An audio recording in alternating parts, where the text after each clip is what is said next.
Hello everyone, मेरा नाम है अभिषेक सिंह। इस वीडियो में हम बात करेंगे घटना सार की अर्धवार्षिक की करंट अफेयर्स जो अक्टूबर 2021 से लेके 25 मार्च 2022 तक का, जिसमें करंट अफेयर्स दे रखा है। ये इस सीरीज का पार्ट 3 है। ऑलरेडी मैंने पार्ट 1 और पार्ट 2 बनाया था। पार्ट 1 में जितने भी पिछले 6 महीने के मोस्ट इंपॉर्टेंट करंट अफेयर्स थे, तो मैगजीन के स्टार्टिंग में 20 पेज लगभग पॉइंटर्स के फॉर्म में दिया था, मैंने उसको डिस्कस किया था। पार्ट 2 में राष्ट्रीय घटनाओं का जो भी अर्धवार्षिकी थी, तो नेशनल इवेंट्स को हमने पार्ट 2 में देखा था। अब इस पार्ट में हम देखेंगे अंतर्राष्ट्रीय घटनाएं। ठीक है, अंतर्राष्ट्रीय घटनाओं का हम अर्धवार्षिकी देखेंगे। चलिए स्टार्ट करते हैं। पहला है वर्ल्ड हैप्पीनेस रिपोर्ट। देखिए, रिपोर्ट पे बेस्ड क्वेश्चन तो बहुत आते हैं, चाहे यूपी हो, चाहे कोई भी एग्जाम हो, चाहे यूपीएससी से लेके स्टेट पीसीएस एसएससी बैंकिंग, हर जगह स्टेट रिपोर्ट से रिलेटेड क्वेश्चन आते हैं। अब रिपोर्ट से रिलेटेड क्वेश्चन में पूछा सिर्फ 5 चीजें जाती हैं। पहली चीज हमें ध्यान रखनी है कि रिपोर्ट का नाम क्या है। दूसरी चीज, उस रिपोर्ट को लॉन्च किसने किया है, पब्लिश किसने किया है। तीसरी, उसके इंडिकेटर क्या है, कितने इंडिकेटर है, 10 है, किसी में 5 है, किसी में कुछ है, जो भी है number of indicators. Number 4, number 1 ranking पे कौन है, और नंबर 5 इंडिया की रैंकिंग क्या है। इसके अलावा जो कुछ भी इंफॉर्मेशन है सब कुछ इग्नोर करना है, क्योंकि इतना हम याद कर नहीं पाएंगे।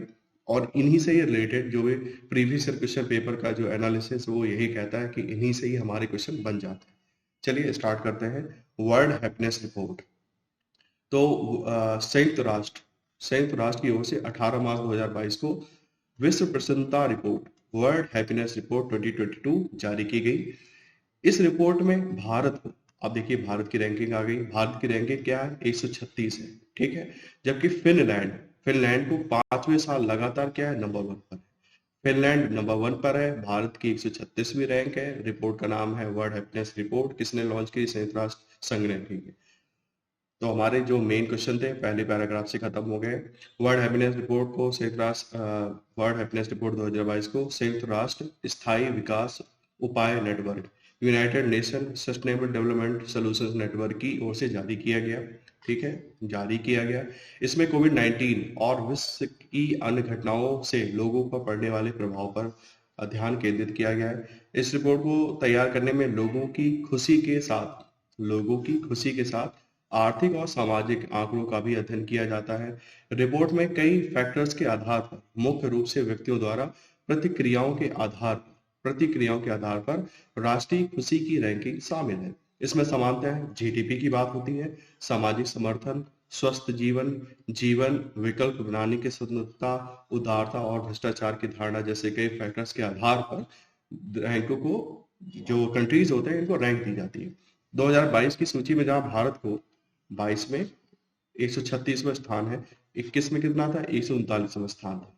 नवीनतम रिपोर्ट में यूरोपीय देश फिनलैंड को खुश रहने के मामले में सभी देशों में शीर्ष पर रखा गया था। बाकी टॉप 10 दिए हैं, हमें कोई मतलब नहीं। नंबर 1 पे फिनलैंड है, और हमारी इंडिया की रैंकिंग कितनी है, 136 है। ठीक है, और रिपोर्ट में युद्धग्रस्त अफगानिस्तान अफगानिस्तान को सबसे अप्रसन्न देश घोषित किया गया। ठीक है, अफगानिस्तान सबसे नीचे है, और पड़ोसी देशों की रैंकिंग हमें नहीं मतलब। चलिए आगे चलते हैं। हथियारों के आयात और निर्यात पर SIPRI report 2022। Stockholm International Peace Research Institute SIPRI ने trends in international arms transfer 2021 में शीर्षक से अपनी नवीनतम रिपोर्ट 14 मार्च 2022 को जारी करी। रिपोर्ट के अनुसार भारत और सऊदी अरब 2017 से 2021 के बीच हथियारों के सबसे बड़े क्या है, आयातक है।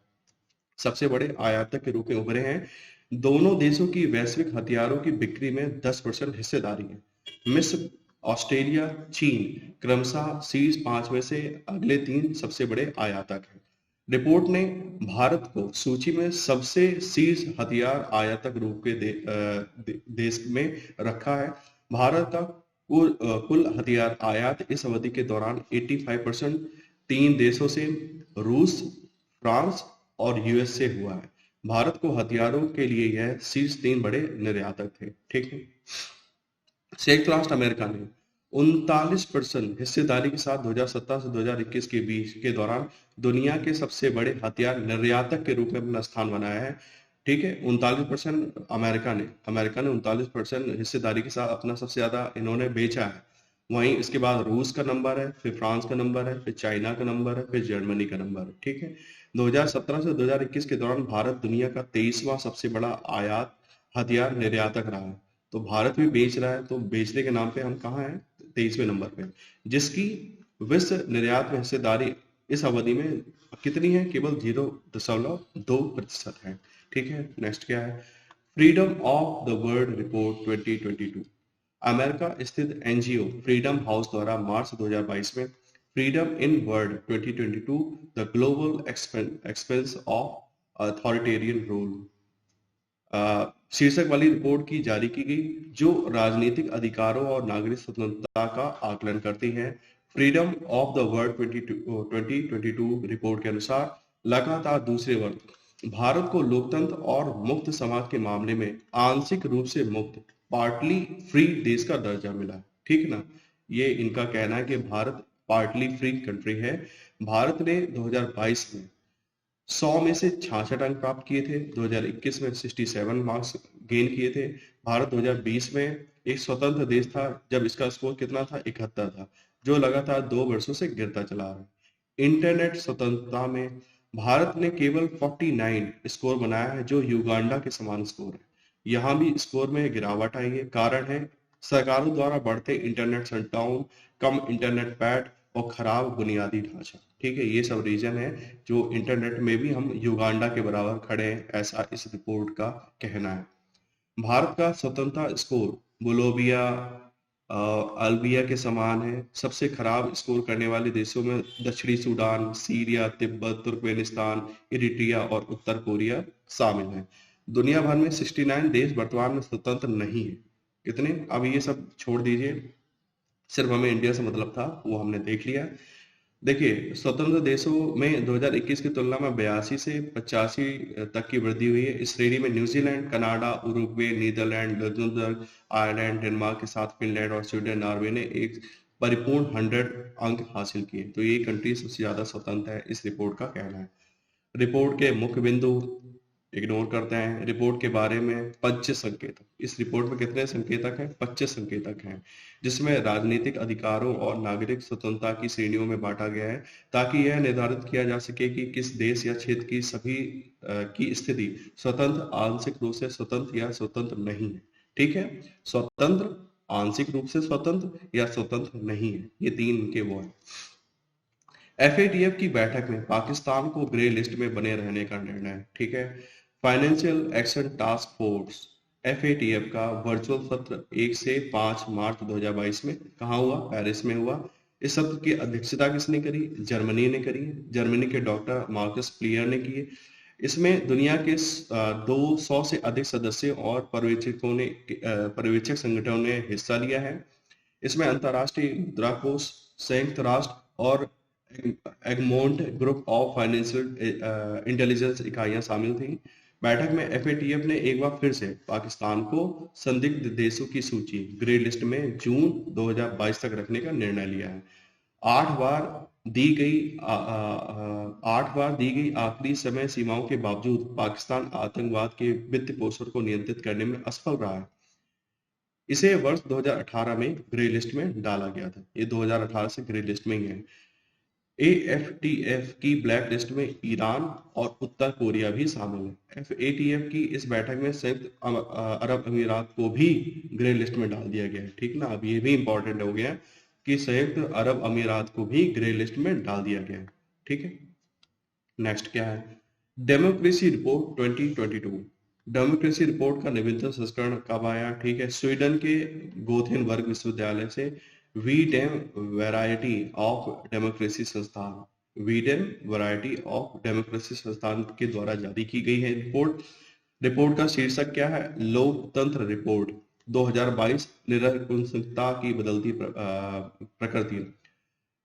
Democracy report 2022, autocratisation changing nature. ठीक है, लिबरल डेमोक्रेसी इंडेक्स रिपोर्ट में उनके स्कोर के आधार पर देशों को 4 शासन प्रकारों में वर्गीकृत किया है। लिबरल डेमोक्रेसी उदार लोकतंत्र, इलेक्टोरल डेमोक्रेसी चुनावी लोकतंत्र, इलेक्टोरल ऑटोक्रेसी चुनावी निरंकुशता और क्लोज्ड ऑटोक्रेसी बंद निरंकुशता। तो सूचकांक में शीर्ष 5 उदार लोकतंत्र सूचकांक वाले देश में कौन है? स्वीडन शीर्ष पर है। ठीक है, इस रिपोर्ट के साथ स्वीडन नंबर 1 पे है। उसके बाद डेनमार्क, नॉर्वे, कोस्टारिका और न्यूजीलैंड आ गए। भारत की बात करी जाए, भारत का क्या है? यह रिपोर्ट भारत को एक चुनावी निरंकुशता में रखता है के रूप में वर्गीकृत करता है, जो एलडीआई पर 179 देशों में 93rd स्थान पर है। ठीक है, रिपोर्ट में कहा गया है कि भारत दुनिया के शीर्ष 10 निरंकुश देशों में से एक है। भारत देश के निरंकुशता को चलाने वाले बहुलवाद विरोधी राजनीतिक दल की व्यापक वैश्विक प्रवृत्ति का हिस्सा है। एलडीआई में 93वें स्थान पर भारत निचले 50% देशों में है। भारत इलेक्टोरल डेमोक्रेसी इंडेक्स में और नीचे गिरकर 100 पर आ गया है। एलिवेटिव कंपोनेंट इंडेक्स 100 में 102वें स्थान पर है। दक्षिण एशिया में भारत एलडीआई में श्रीलंका, नेपाल, भूटान से नीचे और पाकिस्तान से ऊपर है। ठीक है, इम्पोर्टेंट नहीं था। हंगरी की पहली महिला राष्ट्रपति। हंगरी की संसद ने प्रधानमंत्री विक्टर ओरेवाल के करीबी सहयोगी कैटलिन नोवाक को 5 मार्च 2022 को हंगरी की पहली महिला राष्ट्रपति के रूप में चुना है। कैटलिन हंगरी के साथ साथ यूरोपीय संघ की भी पहली महिला राष्ट्रपति है। ठीक है, बाकी इसमें और कुछ नहीं पढ़ना है। चलिए आगे बढ़ते हैं। रूस यूक्रेन युद्ध खतरनाक मोड़ पर, संपूर्ण विश्व संकट के बादल। लिखे जाने तक, अभी ये तो करंट इशू है, तो बुक वालों ने बहुत सही लिखा है कि लिखे जाने तक, जब ये बुक छापी गई तब तक रूस और यूक्रेन युद्ध 24वें दिन पर प्रवेश कर गया है। इस बीच रूस ने अपनी सबसे घातक हाइपरसोनिक मिसाइल किंझांग जिसे डैगर अथवा खंजर के नाम से भी जाना जाता है, पहली बार 18 मार्च को प्रयोग करते हुए दक्षिण पश्चिमी यूक्रेन पर हमला कर दिया। इस मिसाइल का पहली बार दुनिया में किसी युद्ध में उपयोग किया गया है। रूस व यूक्रेन के बीच लंबे समय से चल रहे शीत युद्ध की परिणति अंततः यूक्रेन पर रूस के भीषण आक्रमण में हुई। यूक्रेन के पश्चिमी देशों की ओर बढ़ रहे झुकाव, यूक्रेन क्या है, पश्चिमी देशों की तरफ जा रहा है और नाटो में शामिल होने के इरादे के चलते दोनों देशों के बीच टकराव की संभावना पिछले कुछ दिनों से तेज हो रही थी। मतलब रशिया नहीं चाहता कि बिल्कुल उसके सर पर नाटो वाला कोई कंट्री आके बैठ जाए। ठीक है ना, बस इसीलिए इनका मेन कॉन्फ्लिक्ट है। युद्ध की दिशा में अग्रसर होते रूस ने इस दिशा में एक बड़ा कदम 21 फरवरी 2022 को यह उठाया कि उसने यूक्रेन से अलग होने वाला दावा करने वाले पूर्वी यूक्रेन के 2 क्षेत्रों लुहांसक और दोनेत्स्क को अलग गणराज्यों के रूप में मान्यता प्रदान कर दी है। उसी दिन क्रेमलिन में सैन्य अधिकारियों की एक बैठक में रूसी राष्ट्रपति व्लादिमीर पुतिन ने यूक्रेन को मूलतः रूस का हिस्सा बनाते हुए कहा है कि सोवियत संघ के पहले मार्क्सवादी नेता व्लादिमीर लेनिन ने रूस के साथ भेदभाव करते हुए यूक्रेन को अलग गणराज्य बना दिया था। अपनी खुफिया रिपोर्टों और उपग्रह से प्राप्त चित्रों के आधार पर अमेरिका ने 48 घंटों के भीतर रूसी हमले की चेतावनी यूक्रेन को 23 फरवरी को ही दे दी थी तथा अमेरिकी व उसके सहयोगी राष्ट्रों ने रूस के विरुद्ध अनेक आर्थिक प्रतिबंध लगाए जा रहे हैं, जिसकी घोषणा 23 फरवरी को की गई थी। इन प्रतिबंधों की परवाह किए बिना रूस ने पूरी तैयारी के साथ यूक्रेन पर जल, थल और वायु मार्ग से भीषण हमला करते 24 फरवरी को इन्होंने स्टार्ट कर दिया। पूरी तैयारी के साथ किए गए इस हमले के पहले ही दिन यूक्रेन के 74 सैन्य ठिकानों व 15 हवाई ठिकानों को नष्ट करने का दावा रूस करता है। यूक्रेन की राजधानी क्या है? यूक्रेन की राजधानी कीव से 90 किलोमीटर दूर चार्नोबिल परमाणु संयंत्र। अब चार्नोबिल यदि आपने टीवी सीरीज देखी तो आपको पता होगा, बहुत बड़ा मेजर इवेंट या कह लो डिजास्टर यहाँ पर हुआ था। चार्नोबिल परमाणु संयंत्र पर भी कब्जा कर लिया। किसने? रशिया ने कर लिया है। किसी भी तरह के अंतर्राष्ट्रीय दबावों को दरकिनार करते हुए रूसी राष्ट्रपति पुतिन ने यह स्पष्ट चेतावनी दे डाली है कि इस युद्ध में हस्तक्षेप करने वालों को ऐसे भीषण अंजाम झेलने होंगे जिनकी इन्होंने कल्पना भी नहीं की है। आगे क्या है? यह सीधे सीधे तीसरे विश्व युद्ध के संकेत था। ऐसे में अगर अन्य शक्तियों ने सीधे ही बीच में कूदने की बजाय दूर से ही समस्या के समाधान के प्रयास ना किए तो विश्व युद्ध असंभववादी था। ठीक है ना? मतलब इम्पॉसिबल नहीं है कि थर्ड विश्व युद्ध भी ना हो। थर्ड विश्व युद्ध हो सकता है यदि सब कूद पड़े एक साथ, तो सब लोग बच रहे हैं। ठीक है ना? अभी केवल फाइनेंशियली रशिया को वीक किया जा रहा है।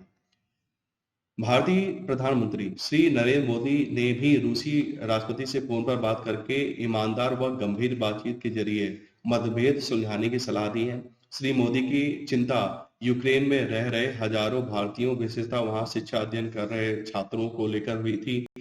रूस व यूक्रेन में छिड़ा युद्ध तेजी के साथ और अधिक गहराता गया। यूक्रेन ने रूस के साथ राजनयिक संबंध समाप्त करने के साथ साथ मार्शल लॉ की घोषणा की तथा रूसी आक्रमणों का जोरदार जवाब दिए। किंतु अमेरिकी और नाटो राष्ट्रों द्वारा यूक्रेन का बचाव न करने से हताश यूक्रेनी राष्ट्रपति व्लादिमीर जेलेंस्की ने अपने देश के सैनिकों को जोश भरने के साथ साथ रूस से वार्ता का प्रस्ताव किया। एक और वार्ता के लिए सहमति रूस ने व्यक्त की तो दूसरी ओर अपनी आक्रामकता कार्रवाइयों में भी तेजी उसने बनाए रखी है। भीषण युद्ध के इस माहौल में बड़ी संख्या में लोगों ने कीव से पलायन किया और अनेक क्षेत्रों में बंकरों में शरण ली। उस समय वहां रह रहे भारतीय छात्रों भी बंकर में शरण लेने को मजबूर थे। खारकीव में भोजन के लिए कतार में लगे भारत के एक छात्र नवीन शेखरप्पा की मौत रूसी बमबारी में हो गई। रूस, रोमानिया, हंगरी, पोलैंड, बेलारूस आदि के शासनाध्यक्षों के साथ फोन पर व्यक्तिगत रूप से बात करके भारतीय छात्रों के स्वदेश वापसी हेतु मार्ग भारतीय प्रधानमंत्री ने प्रशस्त करा। यूक्रेन का वायु क्षेत्र बंद होने के कारण भारतीय छात्रों को सड़क से पहले सीमावर्ती रोमानिया व हंगरी में बुलाया गया, जहां से उनको एयरलिफ्ट की व्यवस्था, ऑपरेशन गंगा। अब ये तो मोस्ट इंपॉर्टेंट है। अब ये क्वेश्चन जरूर पूछा जाएगा कि ऑपरेशन गंगा क्या है। ऑपरेशन से रिलेटेड क्वेश्चन हर कंपटीशन में पूछे जाते हैं। यहाँ भी पूछा जाएगा कि ऑपरेशन गंगा क्या है। एयरलिफ्ट कराया गया है। जो स्टूडेंट थे यूक्रेन, उनको कहाँ बुलाया गया? रोमानिया, हंगरी, पोलैंड में बुलाकर वहां से उनको एयरलिफ्ट कराया गया। इस ऑपरेशन के तहत 11 मार्च तक वहां फंसे भारतीयों को बाहर निकाला जा चुका है। भारत इस मामले में रूस की ओर ही खड़ा नजर आया। ठीक है ना? भारत एक तरीके से रशिया को सपोर्ट कर रहा है। यूक्रेन पर रूसी हमले के सिलसिले में रूस की सख्त निंदा के लिए सुरक्षा परिषद में लाए गए प्रस्ताव में तटस्थ रहते हुए भारत मतदान से अलग रहा। भारत ने वोटिंग भी नहीं करी यूएन में। अमेरिका द्वारा लाए गए इस प्रस्ताव पर मतदान में अलग रहने वाले 3 देश भारत, चीन व संयुक्त राष्ट्र अरब अमीरात थे।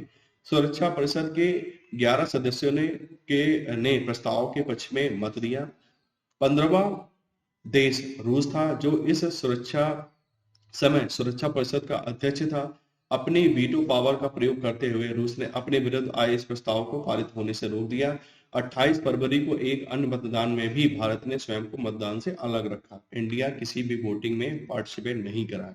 तो एक तरीके से इंडिया रशिया को बचा रहा है, या कह लो हमारे जो भी रिलेशन है उसको हम नहीं बुरा करना चाह रहे हैं। संयुक्त राष्ट्र महासभा का विशेष आपात सत्र बुलाने के लिए लाए गए प्रस्ताव के लिए 11 सदस्यों ने समर्थन किया। प्रस्ताव को स्थायी सदस्य वीटो नहीं कर सकते, जिसके यह प्रस्ताव पारित हो गया।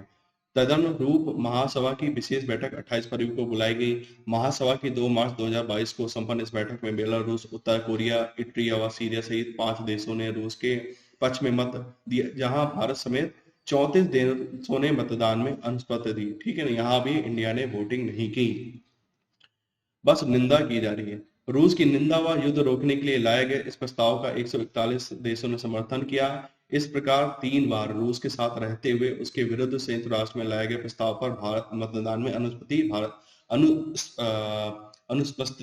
भारत ने दर्ज करी। युद्ध के 24वें दिन तक रूस व यूक्रेन के प्रतिनिधि मंडलों के बीच 4 दौर की बातचीत भी किसी ठोस परिणाम तक नहीं पहुंची। यह लेख लिखे जाने तक गंभीर तनाव की स्थिति बनी हुई है। पश्चिमी देशों का युद्ध से अलग रहना इस युद्ध को विश्व युद्ध से बचने से युद्ध बनने से बचाए हुए हैं। आने वाले दिनों में क्या स्थिति बनती है यह समय ही बताएगा, परंतु इस दौरान संपूर्ण विश्व की अर्थव्यवस्थाओं को टूटने के कगार पर है। ठीक है, बहुत सारी चीजों के रेट बढ़ रहे हैं। चलिए इस वीडियो इसमें इतना ही था। आगे क्या है, सौर ईंधन का प्रयोग करने वाली पहली एयरलाइंस बनी स्विस इंटरनेशनल एयरलाइंस। ठीक है, अब ये इंपॉर्टेंट है कि सौर ईंधन को उपयोग करने वाली पहली एयरलाइंस कौन बनी, Swiss international airlines. Swiss international airlines सौर ईंधन का उपयोग करने वाली दुनिया की पहली एयरलाइंस बनी है। स्विस और इसकी मूल कंपनी लुफ्थांसा समूह ने अपने सौर ईंधन का उपयोग करने के लिए सिंथेटिक ईंधन समूह सिनहेलियन के साथ भागीदारी की। इस साल जर्मनी ने नॉर्थ राइन वेस्टफेलिया राज्य के जुलिच में औद्योगिक उत्पादन के लिए दुनिया का पहला प्लांट बनाया था, जो 2023 में स्विस सौर मिट्टी के तेल का पहला ग्राहक होगा। इस सौदे के तहत लुफ्थांसा समूह और स्विस स्पेन में वाणिज्य ईंधन उत्पादन सुविधाओं को विकसित करने में मदद करेंगे, जिनकी योजना सिनहेलियन द्वारा बनाई गई है। ठीक है, स्विस एयरलाइंस अब ये छोड़ दीजिए, आगे बढ़ते हैं। क्वाड नेताओं का वर्चुअल शिखर सम्मेलन। क्वाड नेताओं का वर्चुअल शिखर सम्मेलन। क्वाड भारत, अमेरिका, जापान और ऑस्ट्रेलिया नेताओं का वर्चुअल शिखर सम्मेलन कब हुआ, 3 मार्च 2022 को आयोजित किया गया था। इस बैठक में प्रधानमंत्री नरेंद्र मोदी, अमेरिकी राष्ट्रपति जो बाइडन, स्कॉट मॉरिसन और जापान के प्रधानमंत्री फूमियो किशिदा ने हिस्सा लिया। इस बैठक में यूक्रेन के घटनाचक्र पर चर्चा तो करते ही हैं, जिसमें एक मानवीय प्रभाव पर भी विचार विमर्श किया गया। प्रधानमंत्री ने बातचीत और कूटनीति का मार्ग अपनाने की आवश्यकता पर बल दिया। प्रधानमंत्री ने सम्मेलन में कहा कि क्वाड को हिंद प्रशांत क्षेत्र में शांति, स्थिरता और समृद्धि को बढ़ावा देने के लिए अपने मूल उद्देश्य पर केंद्रित रहना चाहिए। उन्होंने मानवीयता और आपदा राहत, ऋण सहयोग बनाए रखने, आपूर्ति श्रृंखला, स्वच्छ ऊर्जा, कनेक्टिविटी और क्षमता निर्माण जैसे क्षेत्रों में क्वाड के भीतर सहयोग के ठोस और व्यावहारिक रूपों का आह्वान किया। नेताओं ने आपसी संपर्क और जापान में आगामी शिखर सम्मेलन के महत्वाकांक्षी एजेंडे की दिशा में काम करने की सहमति व्यक्त करी। नेक्स्ट क्या है, नेक्स्ट है दुबई की इन्फिनिटी ब्रिज का उद्घाटन।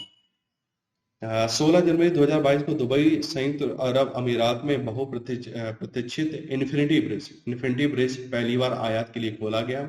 यह नया ब्रिज अल सिंदाघा सुरंग के बगल में दुबई क्रीक पर निर्मित किया है। यह पुल डेरा और बड़ी दुबई को जोड़ता है। सड़क और परिवहन प्राधिकरण ने इस इन्फिनिटी ब्रिज और नए पुलों के बीच लिंक को पूरा करने हेतु 2 महीने की अवधि के लिए डेरा से बर दुबई की दिशा में अल सिंदाघा सुरंग को अस्थायी रूप से बंद कर दिया गया था। यह पुल प्रत्येक दिशा में 6 लेन चौड़ा है और पैदल चलने वालों और साइकिल चालकों के लिए संयुक्त 3 मीटर का ट्रैक है।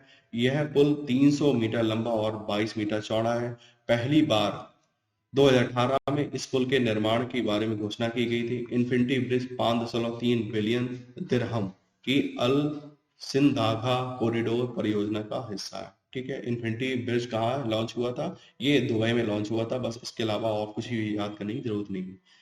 मिस्र ब्रिक्स न्यू डेवलपमेंट बैंक का नया सदस्य। ठीक है, मिस्र क्या हो गया है, ब्रिक्स न्यू डेवलपमेंट बैंक का चौथे नए सदस्य के रूप में 29 दिसंबर 2021 को शामिल हुआ। इससे पहले कौन कौन हुए हैं, बांग्लादेश, यूएई और यूरुग्वे भी सितंबर 2021 में ब्रिक्स न्यू डेवलपमेंट बैंक में शामिल हुए हैं। नेक्स्ट क्या है, सदस्यता विस्तार हेतु न्यू डेवलपमेंट बैंक को उभरती अर्थव्यवस्थाओं के लिए खुद को एक प्रमुख विकास संस्थान के रूप में स्थापित करने में सक्षम बनाता है। ब्रिक्स न्यू डेवलपमेंट एक बहुपक्षीय बैंक है जिसमें ब्राजील, रूस, चीन, भारत और दक्षिण अफ्रीका द्वारा सतत विकास और बुनियादी ढांचा परियोजनाओं को वित्त पोषण के लिए स्थापित किया जाएगा।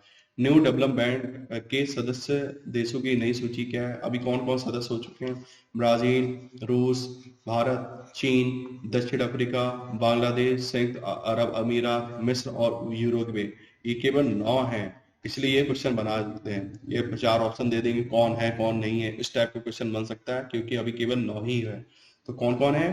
ब्राजील, रूस, भारत, चीन, दक्षिण अफ्रीका, ये तो ब्रिक्स बन गया। इसके अलावा 4 कौन है? बांग्लादेश, संयुक्त अरब अमीरात, मिस्र और यूरुग्वे। ठीक है। नेक्स्ट है अंतर्राष्ट्रीय बौद्धिक संपदा सूचकांक 2022। यूएस चैम्बर ऑफ कॉमर्स के वैश्विक नवाचार नीति केंद्र ग्लोबल इनोवेशन पॉलिसी सेंटर ने फरवरी 2022 को अंतर्राष्ट्रीय बौद्धिक संपदा 2022 जारी किया। इसके अंतर्गत वैश्विक अर्थव्यवस्थाओं के में पेटेंट और कॉपीराइट नीतियों से लेकर बौद्धिक संपदा परिस्थितियों के व्यवसायीकरण तथा अंतर्राष्ट्रीय संधियों के अनुसमर्थन पर बौद्धिक संपदा अधिकारों का मूल्यांकन किया जाता है। सूचकांक में भारत ने अपने समग्र आईपी स्कोर में 38.4% से 38.6% तक सुधार किया है। और देश अंतर्राष्ट्रीय बौद्धिक संपदा सूचकांक इंटरनेशनल इंटेलेक्चुअल प्रॉपर्टी इंडेक्स 2022 में 55 देशों में कितने हैं? 43rd rank. ठीक है। 21 में 40वीं रैंक थी, लेकिन हमें सिर्फ अभी इतना याद करना है, 43rd रैंक है। जुलाई 2021 में वाणिज्य पर संसदीय स्थायी समिति ने भारत में बौद्धिक संपदा अधिकार व्यवस्था की समीक्षा जारी की थी। यह समीक्षा स्वागत योग्य है और भारत के राष्ट्रीय आईपी पर्यावरण की ताकत और कमजोरियों का व्यापक और विस्तृत अध्ययन प्रस्तुत करती है। 2022 के सूचकांक में अमेरिका के 95.4% स्कोर के साथ शीर्ष पर है। तो रैंक किसकी नंबर 1 पे है? अमेरिका नंबर 1 पर है। और इंडिया की नंबर रैंक क्या थी? इंडिया की रैंक थी 43। ठीक है, आगे बढ़ते हैं। और वेनेजुएला सबसे नंबर 55वें नंबर पर सबसे नीचे कौन है? वेनेजुएला है। ठीक है। यूएस, ईयू और यूके ने स्विफ्ट से चुनिंदा रूसी बैंकों को हटाने का निर्णय लिया है। किसने? यूएस, ईयू, यूके ने स्विफ्ट से चुनिंदा रूसी बैंकों को हटाने का निर्णय लिया। अब ये स्विफ्ट की सिस्टम क्या होता है, आगे देखते हैं।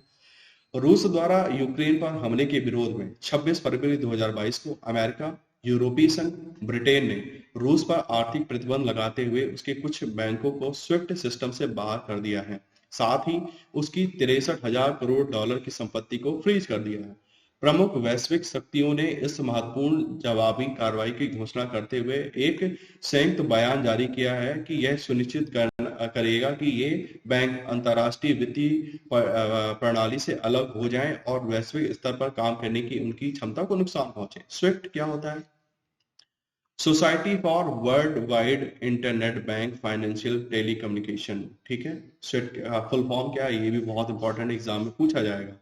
क्या? Society for world wide internet bank interbank financial telecommunication के से रूस के हटाने का परिणाम यह होगा कि रूसी बैंक विदेशी बैंकों के साथ सुरक्षित रूप से संवाद नहीं कर पाएंगे। बस फाइनेंशियली अटैक किया जा रहा है रसिया को। इससे पहले ईरान को 2014 में तेहरान में अपने परमाणु कार्यक्रम के विकास के बाद स्विफ्ट से हटा दिया गया था।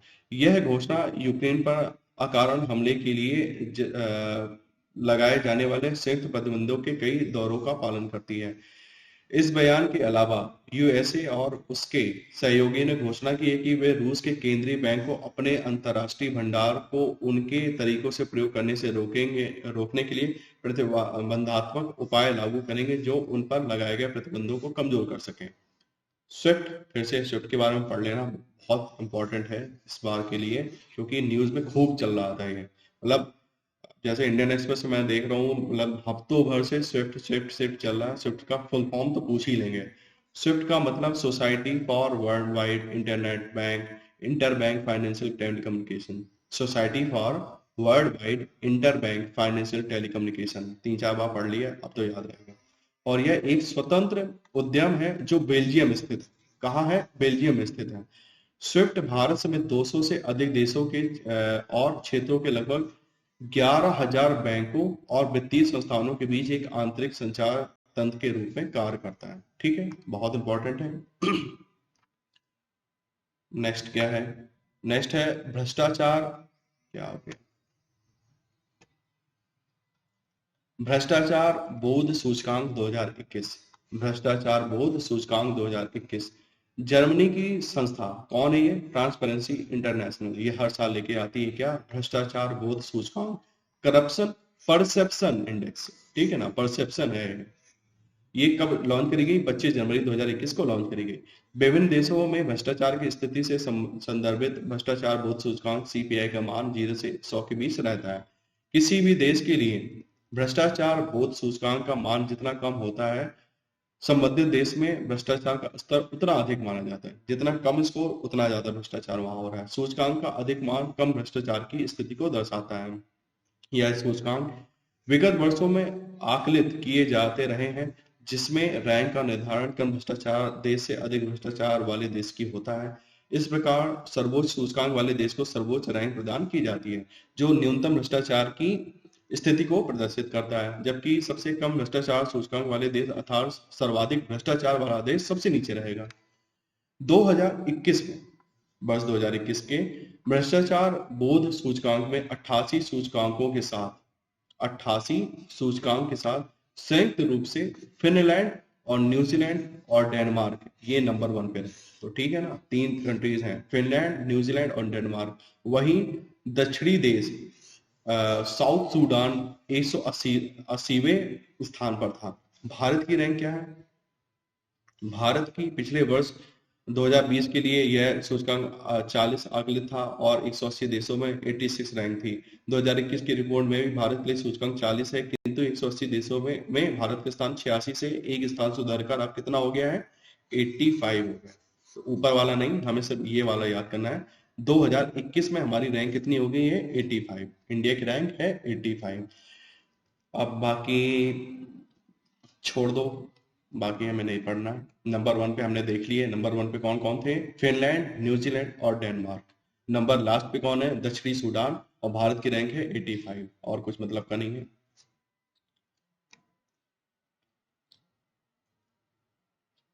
ये सब छोड़ दीजिए, पूरा भर दिया है इन्होंने, इतना इम्पोर्टेंट नहीं है। ब्रिक्स वगैरह कंट्री में छोड़ो। अब तुर्की का नाम तुर्के हुआ। तुर्की का नाम अब तुर्के हुआ। जनवरी 2022 ने शुरुआत में तुर्की के राष्ट्रपति रेसिप तय्यिप एर्दोगन ने एक विज्ञप्ति जारी करते हुए देश के अंतर्राष्ट्रीय स्तर पर मान्यता प्राप्त नाम को तुर्की से, अब तुर्की की जगह क्या हुआ? तुर्के, तुर्के में बदलने की घोषणा कर गया। तो ये भी इंपॉर्टेंट है, मतलब अटपटे से 4 नाम लिख देंगे, क्या नाम सही है? तो तुर्के, तुर्की का जो इंटरनेशनल नेम हो गया वो तुर्के हो गया। विज्ञप्ति के अनुसार तुर्के शब्द तुर्की राष्ट्र की संस्कृति, सभ्यता और मूल्यों को बेहतरीन तरीके से दर्शाता और व्यक्त करता है। ठीक है, ऐसे में अब सभी तरह के व्यापार, अंतर्राष्ट्रीय संस्थाओं और राजनीतिक कार्यों के लिए तुर्की की जगह अब तुर्के, तुर्के शब्द का प्रयोग किया जाएगा। वैसे तार्किश भाषा में तुर्की को तुर्के ही बोला जाता है। ठीक है ना, इनकी जो लैंग्वेज है उसमें तुर्के ही बोला जाता है। 1923 में पश्चिमी देशों के कब्जे से आजाद होने के बाद तुर्की को तुर्के नाम से ही जाना गया। अब बात करते हैं हेनली पासपोर्ट इंडेक्स 2022 की।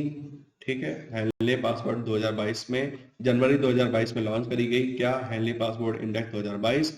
इसमें भारत की पासपोर्ट शक्ति में सुधार हो गया है। अब हेनली पासपोर्ट इंडेक्स में अब कितनी रैंक होगी इंडिया की? 83 रैंक होगी। पिछले साल 90 थी, उसको याद करने की जरूरत नहीं है। इस साल कितनी है? 83 है। सूचकांक में जापान और सिंगापुर को नंबर 1 पे रखा है। ठीक है, जर्मनी और दक्षिण कोरिया नंबर 2 पे हैं। और बाकी सबको इग्नोर करते हुए अब अफगानिस्तान और इराक ये सबसे नीचे हैं, तो इनको छोड़ ही दीजिए। ठीक है, इंडिया की रैंकिंग कितनी थी? इंडिया की रैंकिंग है 83। नंबर 1 पे है जापान और सिंगापुर संयुक्त रूप से। नंबर 2 पे है जर्मनी और दक्षिण कोरिया। बाकी कोई मतलब का नहीं। वैश्विक स्वास्थ्य सूचकांक 2021। 2021 का ग्लोबल हेल्थ सिक्योरिटी सूचकांक 2021 8 दिसंबर 2021 को जारी किया गया। इस सूचकांक का विकास न्यूक्लियर थ्रेट इनिशिएटिव NTI और John Hopkins centre for health security द्वारा किया गया। सूचकांक में 185 देशों में स्वास्थ्य सुरक्षा और संबंधित क्षमताओं का आकलन और बेंचमार्किंग की गई। सूचकांक में भारत को 42.8 स्कोर प्राप्त हुआ है, जो 2019 की तुलना में 0.8 कम है। वहीं उसके पड़ोसी देश, इनको छोड़ दो, पड़ोसी देशों की हमें कोई टेंशन नहीं है, हमें सिर्फ इंडिया से मतलब है। सूचकांक में वैश्विक आंकड़े बताते हैं कि विश्व का समग्र प्रदर्शन 2021 में घटकर 38.4 हो गया है, जो 19 में कितना था, 40.2 था। अब ये देखिए, इसमें सूचकांक में कितने 6 श्रेणियां और 37 इंडिकेटर होते हैं। इसमें 0 से लेकर 100 अंकों के आधार पर देशों की क्षमताओं का आकलन किया जाता है। ठीक है, अब इसमें और भी क्या है, स्कोरिंग कैसी होती है। 0 से 33.3 तक निचला स्तर, 33.4 से 66.6 मध्यम स्तर, और 66.7 से 100 के लिए बीच स्तर को क्या बोला जाता है, शीर्ष स्तर बोला जाता है। वर्ष 2021 में किसी भी देश ने रैंकिंग में शीर्ष स्तर प्राप्त नहीं किया है। शीर्ष स्कोर कितना था, 75.9। तो GHS इंडेक्स 2021 की समग्र रैंकिंग में अमेरिका क्या है, नंबर 1 है। ठीक है, और भारत की रैंकिंग क्या है, 66। बाकी हमें कुछ नहीं पढ़ना, आगे बढ़ो। कनाडा में 50 वर्षों में पहली बार इमरजेंसी एक्ट लागू हुआ। ठीक है, अभी ड्राइवरों वाला न्यूज़पेपर पढ़ाओ तो चल रहा था, क्या है ये आखिर। 14 फरवरी 2022 को कनाडा के प्रधानमंत्री जस्टिन ट्रूडो ने देश में इमरजेंसी एक्ट लागू किया। ट्रूडो ने यह कदम कोविड-19 महामारी के प्रतिबंधों के खिलाफ उस समय चल रही ट्रक ड्राइवरों की नाकेबंदी और विरोध, जिसे फ्रीडम फ्रीडम कॉनवे कहा गया, संभालने के लिए संघीय सरकार को अतिरिक्त आधार देने के लिए उठाया था। कनाडा में 50 वर्षों में पहली बार इमरजेंसी एक्ट लागू किया गया।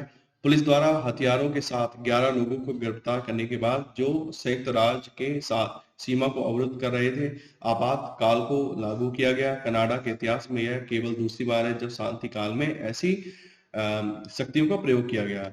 शक्तियों का आह्वान इसलिए किया गया क्योंकि सैकड़ों ट्रकों ने ओटावा की सड़कों को बंद कर दिया। संघीय सरकार ने नाकाबंदी से व्यवसायों को सुरक्षित करने के लिए प्रांतीय और क्षेत्रीय क्षमता के पूरक के लिए आपातकालीन अधिनियम लागू किया गया था। इसके पूर्व कनाडा में 1970 के अक्टूबर संकट के दौरान प्रधानमंत्री पियर ट्रूडो, ये पिताजी हैं इनके, तब इन्होंने ये इमरजेंसी लगाई थी। फ्रीडम कॉनवे है क्या। हाल ही में कनाडा में बड़े पैमाने पर विरोध प्रदर्शन हुए। यह विरोध प्रदर्शन मुख्य रूप से कनाडा में ट्रक चालकों द्वारा शुरू किए गए।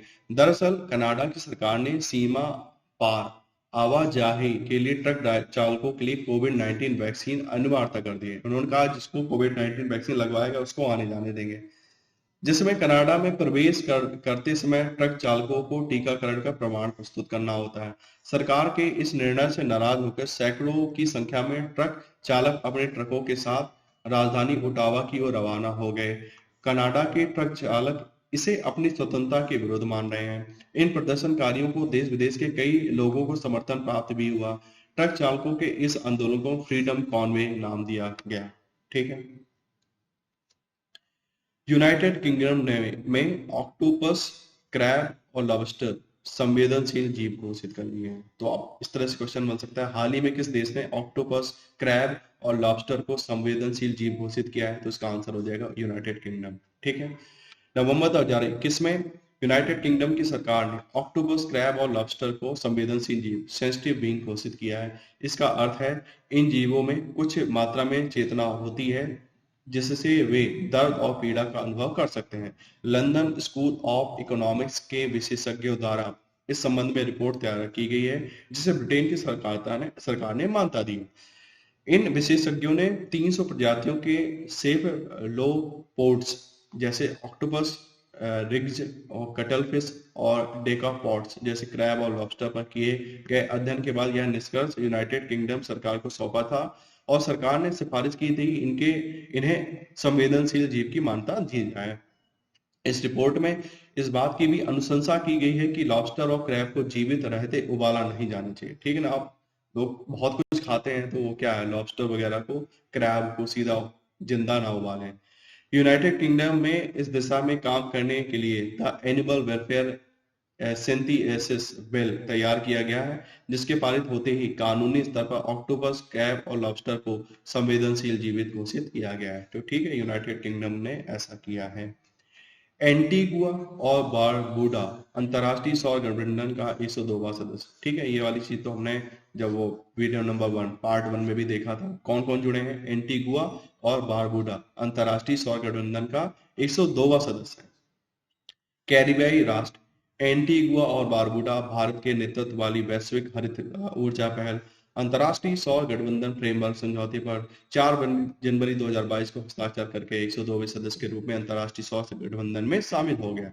एंटीगुआ और बारबूडा के प्रधानमंत्री गैस्टन ब्राउन ने सौर नेतृत्व वाले दृष्टिकोण के माध्यम से वैश्विक ऊर्जा संगठन को उत्प्रेरित करने के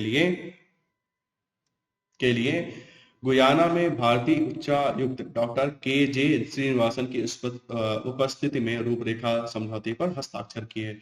सौर ऊर्जा को बढ़ावा देने के लिए पेरिस फ्रांस में संयुक्त राज्य जलवायु परिवर्तन COP21 के सत्र के दौरान 30 नवंबर 2015 को भारत और फ्रांस के द्वारा संयुक्त रूप से ISA की शुरुआत की गई थी। अमेरिका ने ISA के 101वां सदस्य कौन था? अमेरिका था। ये भी बड़ा इंपॉर्टेंट है क्योंकि कुछ नया है कि 101वां सदस्य कौन है? अमेरिका है। इसने कब ज्वाइन की है? ये ग्लासगो में जब अभी COP26 हुआ था। COP26 कहाँ हुआ है? ग्लासगो में हुआ है। बहुत इंपॉर्टेंट है, ये भी पूछा जा सकता है। में 10 नवंबर 2021 को औपचारिक हस्ताक्षर किए थे। देखिए 3 से 4 चीजें आपको रटनी है। पहला क्या है? COP21 कब हुआ था? पेरिस फ्रांस में हुआ था। इसी के दौरान हमने ISA मतलब सौर ऊर्जा को बढ़ाने के लिए हमने ISA का फॉर्मेशन किया। किसके साथ? फ्रांस के साथ मिलकर हमने ISA बनाया। उसके बाद अमेरिका 101वां सदस्य है।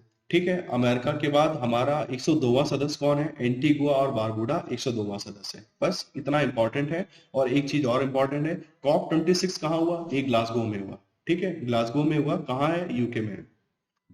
नागरिक हवाई क्षेत्र में ड्रोन उड़ाने की अनुमति देने वाला इजराइल पहला देश बना। ठीक है, नागरिक हवाई क्षेत्र में ड्रोन उड़ाने की अनुमति देने वाला इजराइल पहला देश बना। बाकी इसमें और कुछ मतलब का नहीं है, डायरेक्ट हमें नाम याद करना है कौन से देश ने कराया। दुनिया का सबसे बड़ा कैनाल लॉक, अभी ये क्या हुआ थोड़ा पढ़ते हैं। दुनिया के सबसे बड़े कैनाल लॉक का उद्घाटन नीदरलैंड के एम्स्टर्डम बंदरगाह के एक छोटे से बंदरगाह शहर इजमुडेन में जनवरी 2022 में किया गया। समुद्र के ताले का उद्घाटन डच राजा विलेम अलेक्जेंडर ने किया था। इजमुडेन सी लॉक 500 मीटर जो कि 1640 फीट लंबा और 70 मीटर चौड़ा है। यहाँ बड़े पैमाने पर बुनियादी ढांचा परियोजनाओं का निर्माण 2016 से शुरू हुआ था। इसे 2019 तक पूरा किया जाना था। यह शुरू में नियोजित बजट जो लगभग 300 मिलियन था, 338 पहुंच गया है। ठीक है, अब ये है क्या? इजमुडेन लॉक को बड़े आधुनिक मालवाहक जहाजों को एम्स्टर्डम में बंदरगाह तक पहुंचने की अनुमति देने के लिए डिजाइन किया गया था। इसकी संरचना भी इतनी गहरी है कि जहाजों को नहर में प्रवेश करने के लिए अनुकूल जल स्तर की प्रतीक्षा नहीं करनी पड़ेगी, है ना। एक वाटर लेवल होता है तभी हम अंदर आ सकता, नहीं तो फिर वो खड़े रहते हैं, इंतजार करते हैं मतलब उस कंडीशन के लिए। समुद्र से लगभग 9 मीटर ऊपर यह संरचना बाढ़ के खतरे से भी बचाएगी। ठीक है, इंडोनेशिया की नई राजधानी क्या है? नुसंतारा। ठीक है, देखिए इंडोनेशिया की पहले ही राजधानी क्या थी? जकार्ता थी। अब क्या हो गई? नुसंतारा हो गई। इसके अलावा हमें इसमें और कुछ पढ़ने की जरूरत नहीं। ठीक है, अब क्या उन्होंने क्या किसने करा मतलब नहीं है, मेन चीज है इंडोनेशिया की पुरानी राजधानी जकार्ता थी, अब क्या हो गई? नुसंतारा हो गई। WHO ने लॉन्च किया तंबाकू छोड़ो ऐप। ठीक है, अब ये इंपॉर्टेंट हो सकता है। WHO दक्षिण पूर्व एशिया क्षेत्र ने 15 फरवरी 2022 को तंबाकू छोड़ो app quit tobacco app launch किया। अब ऐसा क्वेश्चन पूछा जाएगा, हाल ही में किसने क्विट टोबैको ऐप लॉन्च किया? पहला ऑप्शन WHO, यूनिसेफ, UN और नीति आयोग या इंडियन गवर्नमेंट इस तरह से ऑप्शन दे देंगे तो हमें याद रखना है कि डब्ल्यूएचओ ने क्विट टोबैको एक्ट लॉन्च किया है। बाकी इसको छोड़ते हैं और इसमें मतलब नहीं है। बहुत सारे लोग मरते हैं, जैसे इनका डब्ल्यूएचओ का दावा है कि दक्षिण पूर्व एशिया क्षेत्र में 1.6 मिलियन लोग तंबाकू का प्रयोग करते हैं, जो तंबाकू के सबसे बड़े उत्पादक भी है, उपभोक्ता भी है। ठीक है, नेक्स्ट क्या है, डेलायट की 2022 CXO सस्टेनेबिलिटी रिपोर्ट। ये क्या है? फरवरी 2022 में जारी डेलायट 2022 CXO sustainability report, the disconnect between ambition and impact. Report का नाम क्या है? The disconnect between ambition and impact के अनुसार भारतीय व्यवसाय जलवायु निष्क्रियता के जोखिमों को स्वीकार करते हुए जलवायु परिवर्तन के अपनी चिंता में 21 देशों में 5वें स्थान पर है। ठीक है ना? अब सीधा हमें ये याद रखना है, डेलायट की 2022 COXO सस्टेनेबिलिटी रिपोर्ट में भारत की रैंक कितनी है? 5। कितने देशों में? 21 देशों में। ठीक है, बाकी बहुत इंपॉर्टेंट नहीं है, खत्म करते हैं, आगे बढ़ते हैं। जलवायु परिवर्तन पर IPC की रिपोर्ट। ठीक है, अभी ये इंपॉर्टेंट है थोड़ा, क्योंकि बड़ा डेंजरस सिनेरियो हम लोगों के सामने आने वाला है। क्या? 28 फरवरी 2022 को जारी जलवायु परिवर्तन में inter government panel on climate change की climate change 2022 impact adoption and vulnerability शीर्षक से। अब ये रिपोर्ट का नाम भी याद करना है हमें। क्या नाम है इसका?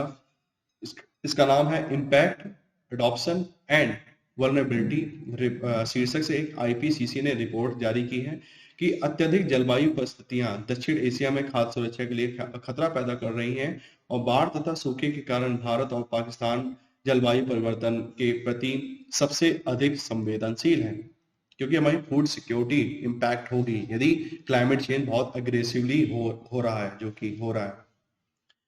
रिपोर्ट के अनुसार यदि उत्सर्जन प्रभावशाली रूप से कम नहीं होता है तो भारत में वेट बल्ब तापमान, जो गर्मी और आर्द्रता दोनों को मापता है, 31 डिग्री सेल्सियस से अधिक हो जाएगा, जो मनुष्यों के लिए क्या है? घातक है। वेट बल्ब टेम्परेचर जो होता है ये 31 डिग्री से ज्यादा हो जाएगा यदि हमने जो जिस तरीके से उत्सर्जन हो रहे हैं उसको यदि कम नहीं किया तो। इस तथ्य के बावजूद कि भारत सबसे बड़े शहरी अनुकूलन उपायों के साथ दक्षिण एशिया देशों में एक है, इस परियोजना को असमान वित्त पोषण और प्राथमिकता से बाधित किया है। बड़े शहरों का अधिक ध्यान दिया जाता है। रिपोर्ट 34,000 से अधिक दस्तावेजों का विश्लेषण करने वाले 207 वैज्ञानिकों का परिणाम है। नीति निर्माताओं का सारांश, जिसमें रिपोर्ट के मुख्य निष्कर्षों का सारांश दिया था, जारी होने के। ठीक है, आगे बढ़ते हैं। भूपेंद्र यादव जो कि हमारे मिनिस्टर हैं, इन्होंने इस रिपोर्ट का स्वागत किया है।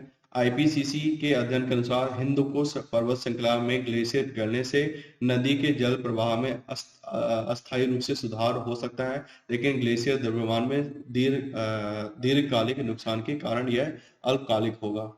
नेक्स्ट क्या है? मानसून में बदलाव और कृषि और मत्स्य पालन पर नकारात्मक प्रभाव पड़ेगा, जो भारत के सकल घरेलू उत्पादन का लगभग 20% है। रिपोर्ट के अनुसार जलवायु परिवर्तन और मानवीय गतिविधियों ने भारतीय मत्स्य पालन में व्यावसायिक रूप से महत्वपूर्ण 69% प्रजातियों को नुकसान पहुंचाया है। 2050 तक चावल, गेहूं, दाल और मोटे अनाजों का उत्पादन 8.62% घटने की उम्मीद है, जिसका भारतीय अर्थव्यवस्था पर गंभीर प्रभाव पड़ेगा। 2080 तक गोल्डन एप्पल स्नेल, एक आक्रामक विदेशी प्रजाति, फसल की पैदावार के लिए खतरा पैदा कर सकती है, ऐसा इस रिपोर्ट का कहना है। फ्रांस द्वारा माली से सैन्य वापसी का निर्णय। तो फ्रांस के जो राष्ट्रपति हैं, इनका नाम है एमेन्युअल मैक्रोन, ने 19 फरवरी 2022 को घोषणा की है कि फ्रांस और उसके यूरोपीय सहयोगी 9 साल से अधिक समय तक जिहादी विरोध से लड़ने के बाद माली से सैन्य वापसी कर रहे हैं। ठीक है, फ्रांस ने पहली बार 2013 में ऑपरेशन सवर्ल के बहाने समाजवादी राष्ट्रपति फ्रोंकाइक होलांदे के नेतृत्व में माली में जिहादियों के खिलाफ सैनिकों को तैनात किया था। अब ठीक है, अब यहाँ थे वापसी माली में 2400 फ्रांसीसी सैनिकों और 100 से और कई सौ की एक छोटी यूरोपीय सेना लागू होती है। ठीक है, मतलब इतना इम्पोर्टेंट नहीं है। बस ये हमें याद रखना है कि फ्रांस द्वारा माली से सैन्य वापसी का निर्णय लिया गया है। लोकतंत्र सूचकांक 2021। विभिन्न देशों में शासन में लोकतंत्र की स्थिति के मूल्यांकन हेतु लोकतंत्र सूचकांक की गणना ब्रिटेन की द इकोनॉमिक इंटेलिजेंस यूनिट द्वारा वर्ष 2021 के लिए 9 फरवरी 2022 को जारी की गई, जिसमें 167 देशों व क्षेत्रों के लिए लोकतंत्र सूचकांक अवकलित किए गए हैं। 0 से 10 मान वाला यह सूचकांक विश्व के इन देशों में लोकतंत्र की स्थिति पर मूल्यांकन इन्हें 4 श्रेणियों में वर्गीकृत करता है। जिन देशों के लिए सूचकांक का मान 8 से अधिक है उन्हें फुल डेमोक्रेसी बोला जाता है। ठीक है, 8 से कम और 6 से अधिक है उनको फ्लॉड डेमोक्रेसी बोला जाता है। और 6 से और मतलब 6 से कम और 4 से अधिक है उसको बोला जाता है हाइब्रिड रेजीम। और 4 से नीचे वालों को बोला जाता है अथॉरिटेरियन रेजीम। ठीक है, तो भारत की रैंकिंग क्या है? इकोनॉमिक इंटेलिजेंट यूनिट की नवीनतम रिपोर्ट में भारत के लिए सूचकांक 6.91 आकलित है तथा 167 देशों में 46 रैंक है हमारी। ठीक है, 167 देशों में 46 रैंक है। 6.9 का मतलब क्या है? 6.9 का मतलब है कि फ्लॉड डेमोक्रेसी है इनके हिसाब से। तो भारत में दोषपूर्ण लोकतंत्र की रिपोर्ट बताई गई है। और आगे बढ़ते हैं इसमें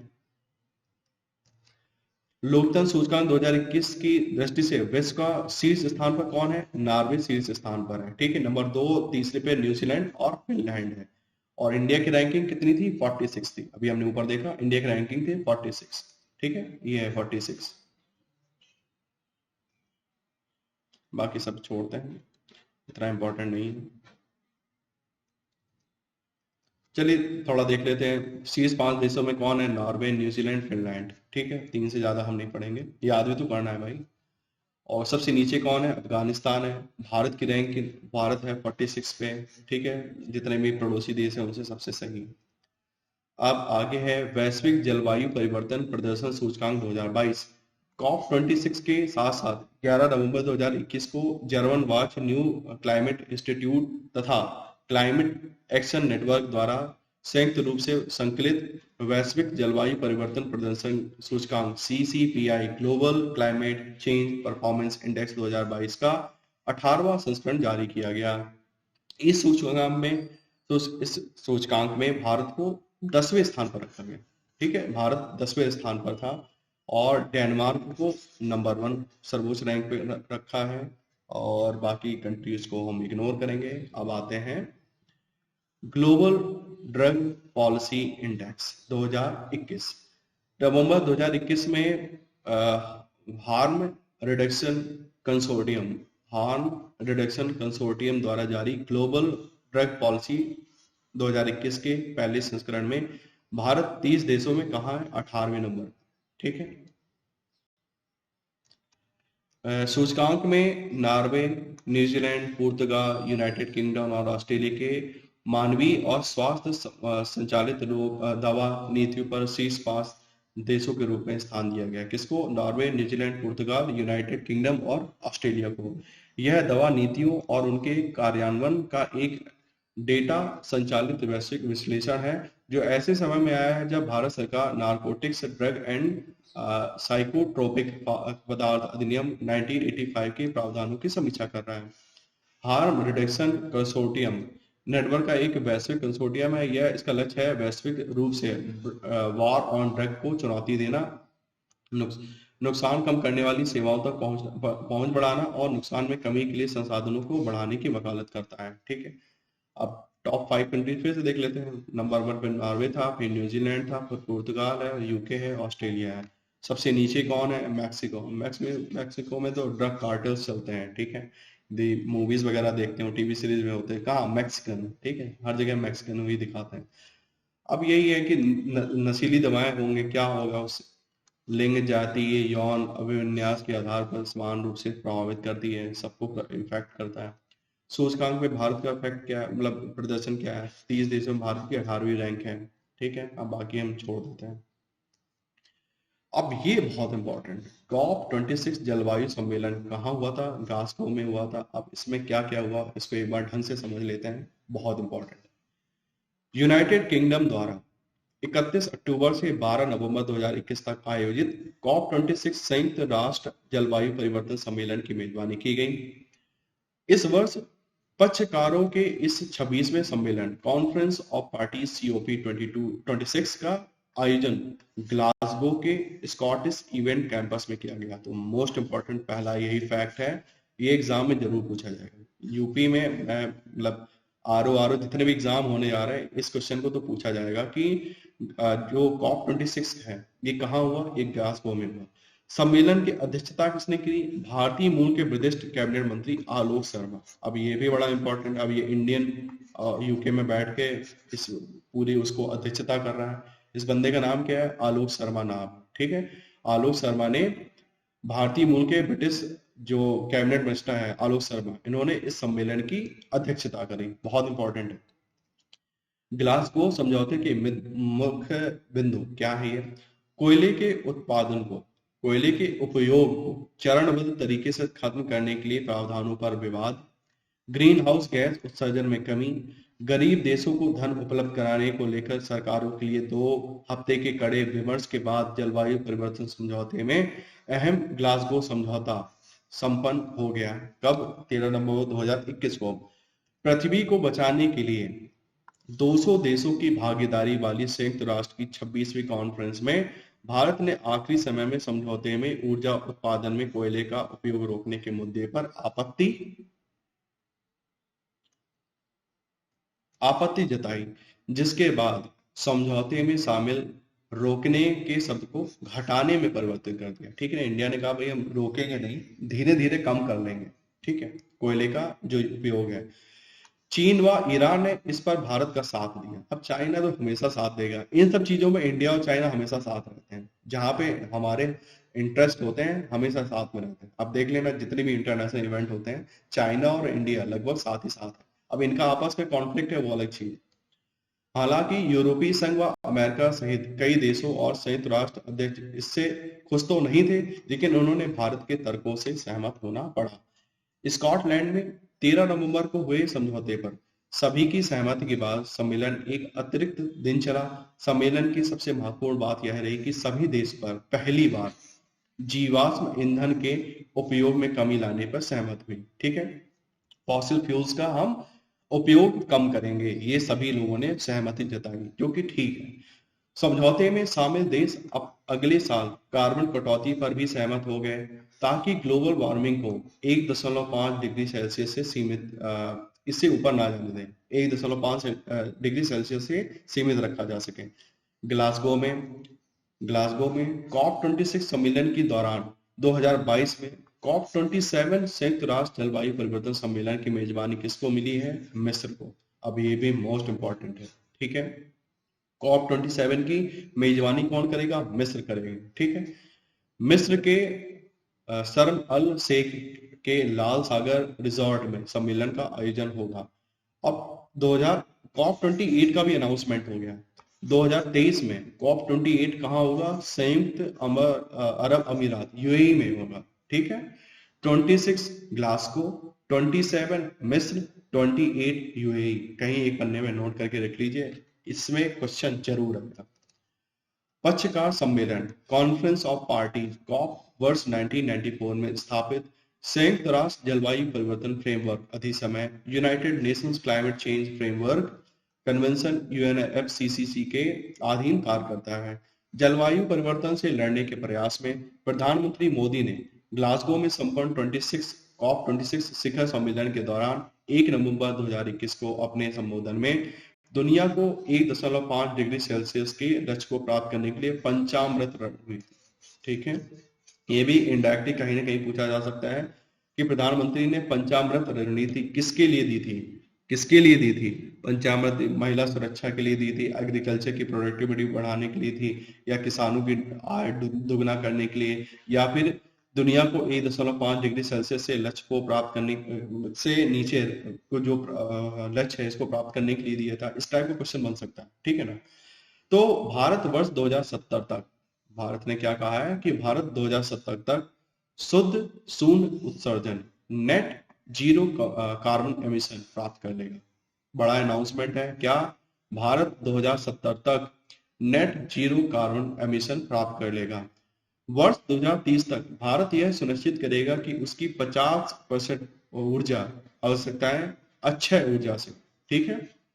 एक बड़ा अनाउंसमेंट ये भी है कि 2030 तक भारत यह सुनिश्चित करेगा कि उसकी जो 50% जो ऊर्जा है वो अक्षय ऊर्जा के स्रोतों से पूरी की जाए। भारत अब से लेकर 2030 तक के कुल प्रोजेक्ट कार्बन एमिशन में 1 बिलियन टन की कमी करेगा, ठीक है। भारत ने यह भी कहा है कि जो भी अगले प्रोजेक्ट्स आ रहे हैं 2030 तक हम कार्बन एमिशन में 1 लाख बिलियन टन की कमी करेंगे। नंबर 4 क्या है, भारत अपने सकल घरेलू उत्पादन की प्रति इकाई उत्सर्जन तीव्रता को 45% से कम करेगा। भारत वर्ष 2030 तक 500 गीगावाट नवीकरणीय ऊर्जा उत्पन्न करने हेतु सिस्टम में स्थापित करेगा, जो हमारी वर्तमान लक्ष्यों को 50 गीगावाट वृद्धि होगी, ठीक है। जितना भी है उसका हमें 50% बढ़ा के 500 गीगावाट जो हमारी एनर्जी है वो नवीकरणीय ऊर्जा से हमें प्रोड्यूस करनी है, ऐसा हम एक ऐसा सिस्टम क्रिएट करेंगे।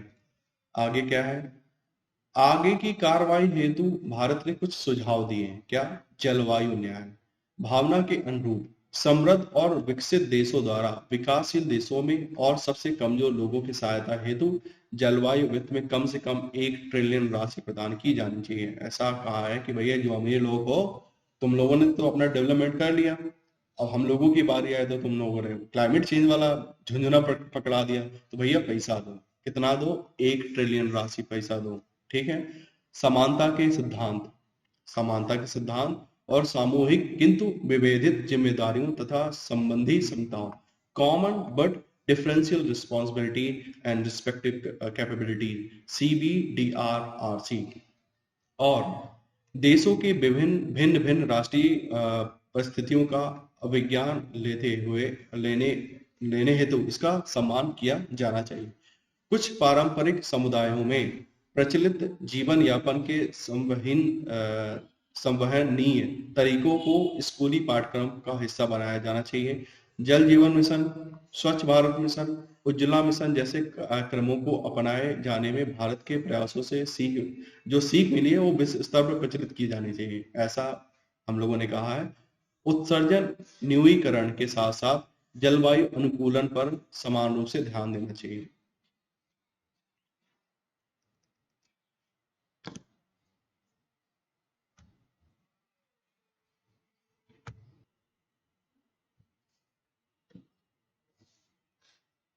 अब बात करते हैं G20 देशों का 16वां शिखर सम्मेलन। G20 ग्रुप ऑफ 20 सदस्यों का 16वां शिखर सम्मेलन 30 से 31 अक्टूबर को कहाँ हुआ, रोम, इटली में हुआ। इस सम्मेलन इटली के प्रधानमंत्री मैरियो ड्रैगी की अध्यक्षता में हुआ। इस शिखर सम्मेलन का समापन G20 नेताओं द्वारा रोम घोषणा के अपनाने के साथ हुआ। शिखर सम्मेलन का एजेंडा और मोटो इस प्रकार है। मोटो क्या था, people, planet and prosperity, important, ठीक है। मोटो क्या था इस शिखर सम्मेलन का, people, planet and prosperity. Agenda क्या था, जलवायु परिवर्तन, आर्थिक सुधार, महामारी और वैश्विक न्यूनतम कॉर्पोरेट का दर, ठीक है, ये हमारा एजेंडा था। सम्मेलन में मोदी ने कहा कि कोरोना वैश्विक महामारी से लड़ने के लिए हमने एक पृथ्वी एक स्वास्थ्य का विजन विश्व के सामने रखा है, जो भविष्य में किसी भी संकट से निपटने के लिए यह विश्व की सबसे बड़ी ताकत बन सकता है। भारत को फार्मेसी ऑफ द वर्ल्ड के रूप में प्रस्तुत करते हुए प्रधानमंत्री ने कहा कि हमने 150 से अधिक देशों को इस संकट की घड़ी में दवा की आपूर्ति की। सम्मेलन के समापन पर जारी अंतिम दस्तावेज ने G20 सदस्य राज्य के नेताओं ने निम्नलिखित के लिए प्रतिबद्धता जताई है। क्या क्या ये पॉइंट है, जलवायु परिवर्तन का मुकाबला करने के लिए अब से 2025 तक हर साल हर साल 100 बिलियन यूएस डॉलर प्रदान करना चाहिए। ठीक है। 2021 के अंत तक सभी नए कोयला संयंत्रों के लिए अंतर्राष्ट्रीय वित्त पोषण समाप्त करने के लिए सहमति, लेकिन संयंत्र बंद करने की समय सीमा तय नहीं होगी। ग्लोबल वार्मिंग को पूर्व औद्योगिक स्तरों से 1.5 डिग्री सेल्सियस ऊपर सीमित करने के लिए कार्रवाई करी जाए।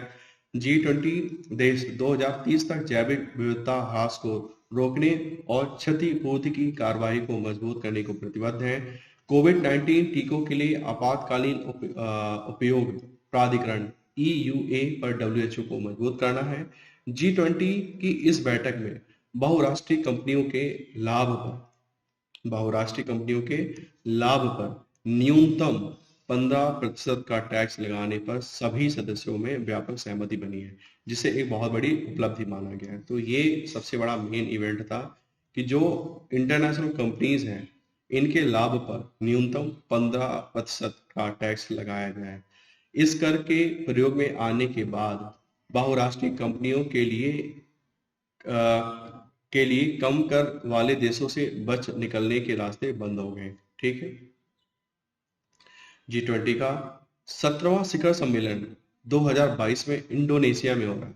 अब ये भी याद करना है, 16वां कहाँ हुआ? रोम इटली में हुआ। 17वां कहाँ हुआ? इंडोनेशिया में होना है। और 18वां जो कि 2023 में, ये कहाँ हो रहा है? ये भारत में होगा, सॉरी। और 19वां 2024 में, ये कहाँ होगा? ब्राजील में। तो ये हो सकता है मैचिंग के रूप में पूछा जा सकता है। 16वां रोम, 17वां इंडोनेशिया, 18वां भारत और 19वां ब्राजील। ठीक है। आसियान का 28वां और 29वां शिखर सम्मेलन, ये कब हुआ? ये 26 अक्टूबर 2021 को। आसियान फुल फॉर्म क्या होता है? Association of south east Asian nation. ASEAN देशों के राष्ट्राध्यक्षों, शासनाध्यक्षों का 38 और 39वां संयुक्त अधिवेशन ब्रुनेई के दारुसलाम में आयोजित किया गया। सम्मेलन की अध्यक्षता ब्रुनेई के सुल्तान हाजी हसन अल बोलकिया ने किया। आसियान के 34वें व 39वें शिखर सम्मेलन की थीम क्या थी? इस बार की थीम थी we care, we prepare, we prosper. ठीक है। We care, we prepare, we prosper, इसकी थीम थी। आसियान शिखर सम्मेलन के साथ ही 18वां भारत आसियान तथा 16वां ईस्ट एशिया समिट वीक का भी आयोजन किया गया। अब क्या चीज है? 18वां भारत आसियान शिखर सम्मेलन में क्या क्या हुआ? भारत के प्रधानमंत्री नरेंद्र मोदी ने वर्चुअल तरीके से 18वें ASEAN association of south east Asian nation Bharat शिखर सम्मेलन में भाग लिया। यह 9वां आसियान भारत शिखर सम्मेलन था जिसमें प्रधानमंत्री मोदी ने हिस्सा लिया। शिखर सम्मेलन ब्रुनेई के सुल्तान हाजी हसन अल बोलकिया की अध्यक्षता में आयोजित किया गया। आसियान देशों के ये तो फिर से रिपीट कर दिया हमने, किताब में क्या गड़बड़ हो गई क्या? वर्ष 2022 में आसियान भारत संबंध साझेदारी के लिए 30 वर्ष पूरे करेगा। 2022 में 30 वर्ष हो जा रहे हैं इंडिया और एशियान के रिलेशंस के बीच में, और इसे आसियान भारत मैत्री वर्ष, एशियान इंडिया फ्रेंडशिप ईयर के रूप में मनाया जाएगा। सम्मेलन में पीएम मोदी ने कोरोना काल के दौरान दोनों तरफ से एक दूसरे को दी गई मदद को याद किया और बताया कि म्यांमार के लिए भारत ने $2 लाख की मानवीय मदद की। साथ ही आसियान को कोविड से लड़ाई के लिए सृजित फंड आसियान रिस्पॉन्स फंड में $10 लाख की सहयोग राशि दी। दोनों पक्षों के बीच इस तरह की भौतिक और डिजिटल कनेक्टिविटी को बेहतर करने के लिए भी विकल्प पर विचार शिखर सम्मेलन में हुआ, लेकिन किसी भी नई ठोस योजना के बारे में कोई घोषणा नहीं हुई। आसियान देशों के साथ सांस्कृतिक रिश्तों को प्रगाढ़ करने के लिए पीएम मोदी ने आसियान कल्चरल हेरिटेज लिस्ट को बढ़ाने की घोषणा की है। आसियान देशों की ओर से भी कोरोना की लड़ाई में मदद के लिए भारतीय पीएम को धन्यवाद दिया गया। दक्षिण चीन सागर और आतंकवाद सहित समान हित तथा चिंता के क्षेत्रीय और अंतर्राष्ट्रीय मुद्दों पर भी सम्मेलन में चर्चा हुई। सभी देश सदस्य देशों ने दक्षिण चीन सागर में शांति, स्थिरता, सुरक्षा को बनाए रखने और नेविगेशन तथा ओवरफ्लाइट की सततता सुनिश्चित करने को महत्व को दोहराया। आसियान भारत शिखर सम्मेलन प्रतिवर्ष आयोजित किया जाता है। यह भारत और आसियान को उच्चतर स्तर पर जुड़ने का अवसर प्रदान करता है। प्रधानमंत्री ने पिछले वर्ष नवंबर में वर्चुअली आयोजित 17वें आसियान भारत शिखर सम्मेलन में भाग लिया था। आसियान भारत रणनीतिक साझेदारी द्वारा भौगोलिक, ऐतिहासिक तथा सामाजिक विकास के संबंधों की मजबूत नींव पर खड़ी है। बाकी तो देखिए, आसियान हमारा ईस्ट पॉलिसी और इंडो पैसिफिक की हमारी व्यापक परिकल्पना का केंद्र है। वर्ष 2022 में भारत और आसियान के 30 वर्ष पूरे हो रहे हैं। भारत और आसियान में अनेक संवाद तंत्र हैं जो नियमित रूप से मिलते हैं, जिसमें एक शिखर सम्मेलन, मंत्री स्तरीय बैठकें और वरिष्ठ अधिकारियों की बैठकें शामिल हैं। 16वां पूर्वी एशिया शिखर सम्मेलन, इसमें क्या हुआ? मोदी जी ने 27 अक्टूबर 2021 को एक वीडियो कॉन्फ्रेंस के माध्यम से 16वें पूर्वी एशिया सम्मेलन ईस्ट एशिया समिट ईएएस में हिस्सा लिया। 16वें ईएएस में ब्रुनाई की इसमें भी ब्रुनाई की अध्यक्षता थी। यह प्रधानमंत्री मोदी के लिए 7वां पूर्वी एशिया शिखर सम्मेलन था। 16वें पूर्वी एशिया शिखर सम्मेलन को संबोधित करते हुए प्रधानमंत्री मोदी ने मुक्त, खुले और समावेशी हिंद प्रशांत क्षेत्र को लेकर भारत की प्रतिबद्धता को दोहराई और क्षेत्र में आसियान केंद्रिता सिद्धांत पर जोर दिया। अपने संबोधन के दौरान प्रधानमंत्री मोदी ने एक लचीली वैश्विक मूल्य श्रृंखला के महत्व पर जोर दिया। साथ ही हिंद प्रशांत देशों को क्वाड प्रायोजित टीके उपलब्ध कराने की भारत की प्रतिबद्धता को दोहराया। यह शिखर सम्मेलन सदस्य देशों द्वारा 3 वक्तव्यों को अपनाने के लिए समाप्त हुआ, जिसमें मानसिक स्वास्थ्य, पर्यटन के माध्यम से आर्थिक सुधार और सतत सुधार शामिल हैं। पूर्वी एशिया शिखर सम्मेलन भारत प्रशांत में प्रमुख नेताओं के नेतृत्व वाला मंच है। 2005 में अपनी स्थापना के बाद से इसे पूर्वी एशिया के रणनीति और भू राजनीतिक के विकास में महत्वपूर्ण भूमिका निभाई है। 10 आसियान सदस्य देशों के अलावा 10 आसियान सदस्य देशों के अलावा पूर्वी शिखर सम्मेलन में भारत, चीन, जापान, कोरिया गणराज्य, ऑस्ट्रेलिया, न्यूजीलैंड, संयुक्त राष्ट्र अमेरिका और रूस भी शामिल थे। भारत पूर्वी एशिया शिखर सम्मेलन का संस्थापक सदस्य होने के नाते पूर्वी एशिया शिखर सम्मेलन में मजबूत करने और समकालीन चुनौतियों से निपटने के लिए इसे और प्रभावी बनाने के लिए प्रतिबद्ध है। टाइम्स हायर एजुकेशन की विश्व प्रतिष्ठा रैंकिंग। टाइम्स हायर एजुकेशन की विश्व प्रतिष्ठा रैंकिंग। 4 भारतीय संस्थानों ने टाइम्स हायर एजुकेशन की अक्टूबर 2021 की आखिरी सप्ताह में जारी की विश्व प्रतिष्ठा रैंकिंग में जगह बनाई। टीएचई की शीर्ष 200 विश्वविद्यालयों की यह रैंकिंग दुनिया भर के प्रमुख शिक्षाविदों के वोटों के आधार पर तैयार की गई है। तो सबसे ऊपर भारत का है भारतीय विज्ञान संस्थान, Indian institute of sciences IISc Bangalore इस सूची में शीर्ष 100 में स्थान प्राप्त किया है, जो भारतीय संस्थानों में शीर्ष स्थान है। शीर्ष 200 में और कौन 3 हैं? India, IIT Bombay, IIT Delhi और आईआईटी मद्रास। संयुक्त राष्ट्र अमेरिका, यूएसए का हार्वर्ड यूनिवर्सिटी को 2021 का सर्वश्रेष्ठ रैंकिंग प्रदान किया गया। ठीक है, बाकी हम इग्नोर करेंगे। मेन क्या है? इंडिया का आईआईएससी बैंगलोर सबसे ऊपर है। इसके अलावा आईआईटी बॉम्बे, आईआईटी दिल्ली और आईआईटी मद्रास है, और हार्वर्ड यूनिवर्सिटी को नंबर 1 यूनिवर्सिटी बोला गया है इस रैंकिंग के अनुसार। टाइम्स हायर एजुकेशन की विश्व प्रतिष्ठा रैंकिंग। अब डब्ल्यूएचओ ग्लोबल टीबी रिपोर्ट 2021 की बात करते हैं। वर्ल्ड हेल्थ ऑर्गेनाइजेशन ने 2021 के लिए ग्लोबल टीबी रिपोर्ट 14 अक्टूबर 2021 को जारी करी। रिपोर्ट में कोविड-19 के प्रभावों पर प्रकाश डाला गया है, जिसके कारण तपेदिक टीबी उन्मूलन की प्रगति में भारी उलटफेर देखने को मिला है। रिपोर्ट में भारत को टीबी उन्मूलन में सबसे अधिक प्रभावित देशों के रूप में उल्लेखित किया। भारत टीबी उन्मूलन में सबसे अधिक प्रभावित देशों के रूप में सम्मिलित किया है, जहां 2020 में नए टीबी मामलों का पता लगाने में भारी प्रभाव पड़ा है। रिपोर्ट के अनुसार क्षय रोग से सबसे अधिक 15 लाख मौतें 2020 में हुई, जिसकी 1/3 यानी 5 लाख मौतें तो केवल भारत में हुई। तो ये सिनेरियो है टीबी का इंडिया में इस रिपोर्ट के अनुसार। 2019 की तुलना में 2019 की तुलना में 2020 में टीवी 20% टीबी के मामलों में नाटकीय रूप से कमी देखी गई है। 2019 में नए मरीजों की संख्या 71 लाख थी, जो 2020 में 58 लाख से ही दर्ज की गई है। वर्ष 2019 और 20 के बीच टीबी के नए मामलों के दर्ज संख्या की गिरावट होता इन देशों में देखी गई। भारत में 41% टीबी की रिपोर्टिंग कम हुई है, या कह लो रोगी कम हुए हैं। इंडोनेशिया में 14, फिलीपींस में 12, चीन में 8%। ठीक है। 3 मिलियन की कुल वैश्विक गिरावट में इन देशों एवं 12 अन्य देशों का योगदान 93% है, अर्थात 4.1 मिलियन मामलों का अंतर है। टीबी का पता लगाने में प्रगति 2012 के स्तर पर वापस चली गई। भारत में 2020 में कुल मामले में 41% की गिरावट दर्ज की गई। रिपोर्ट में ग्लोबल टीबी वॉच लिस्ट में कंबोडिया, रूस और जिम्बाब्वे को भी शामिल किया गया है। विश्व की पहली स्वचालित चालक रहित ट्रेन कहाँ कहाँ चली? जर्मनी में चली है। ठीक है, ये वीडियो नंबर 1 में भी हमने देखा है।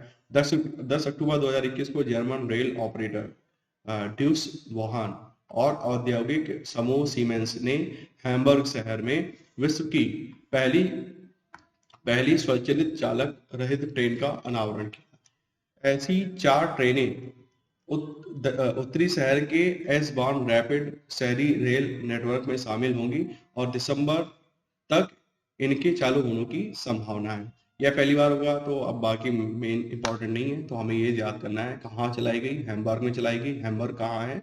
हैम्बर्ग है हमारा जर्मनी में। ठीक है। सीमेंस के साथ ड्यूस वान इसका जो ऑपरेटर है उन्होंने चलाया। आगे चलते हैं। वैश्विक जलवायु तकनीकी निवेश report 2021। London and partners and company द्वारा 26 अक्टूबर 2021 को लंदन में जारी 5 साल पर पेरिस समझौते के बाद से वैश्विक जलवायु तकनीकी निवेश ग्लोबल क्लाइमेट टेक्नोलॉजी इन्वेस्टमेंट के रुझान रिपोर्ट के अनुसार 2016 से 2021 तक जलवायु प्रौद्योगिकी के निवेश के लिए शीर्ष 10 देशों की सूची में भारत का 9वां नंबर। ठीक है, बस हमें इतना याद करना है। भारतीय जलवायु तकनीकी फर्मों की इस अवधि में उद्यम पूंजी के रूप में $1 बिलियन अमेरिकी डॉलर प्राप्त हुआ। रिपोर्ट ने पेरिस फ्रांस में 2016 के संयुक्त राष्ट्र सम्मेलन COP के बाद से जलवायु क्षेत्र में रुझानों का विश्लेषण किया है, जिसमें वैश्विक स्तर पर जलवायु प्रौद्योगिकी कंपनियों में उद्यम पूंजी निवेश बढ़ा है। इस सूची में संयुक्त राष्ट्र अमेरिका 48 बिलियन अमेरिकी डॉलर के साथ शीर्ष पर है, जिसके बाद 18.6 बिलियन अमेरिकी डॉलर के साथ चीन दूसरे नंबर पर है। सूची में शामिल 10 देश कौन कौन से हैं? 10 देशों की हमें जरूरत नहीं है। नंबर 1 पे है USA और नंबर 9 पे है इंडिया। वर्ल्ड जस्टिस प्रोडक्ट का rule of law index. World justice project का रूल ऑफ लॉ इंडेक्स विश्व न्याय परियोजना वर्ल्ड जस्टिस प्रोजेक्ट WJP, मुझे याद है बहुत अच्छे से, ये यूपीएससी में क्वेश्चन पूछा गया था 2-3 साल पहले। ठीक है। कानून सूचकांक 2021 के नियम में भारत 139 देशों और क्षेत्राधिकारों में से 79 स्थान पर। ठीक है। WJP rule of law index 2021 देशों को 0 से 1 तक के स्कोर के आधार पर रैंक करता है, जिसमें 1 का स्कोर कानून के शासन का सबसे महत्वपूर्ण पालन दर्शाता है। डेनमार्क, नॉर्वे और फिनलैंड विश्व न्याय परियोजना WJP के नियम सूचकांक 2021 के शीर्ष पर है। ठीक है। कौन? डेनमार्क, नॉर्वे, फिनलैंड, स्वीडन है, जर्मनी है। तो बाकी निम्नतम 5 वाले कौन है? वेनेजुएला सबसे नीचे है। भारत की रैंक क्या है? भारत 79 नंबर पर। भारत 79 नंबर पर। ठीक है। बस हमें और इसके अलावा कुछ याद नहीं करना है, बहुत कुछ है याद करने को। तो बस रैंक और नंबर 1 पे कौन है, किसने पब्लिश करी। सॉरी, 58वां renewable energy country activeness index 2021 consultancy firm Ernst and Young द्वारा 13 अक्टूबर 2021 को 58वां रिन्यूएबल एनर्जी कंट्री एक्टिवनेस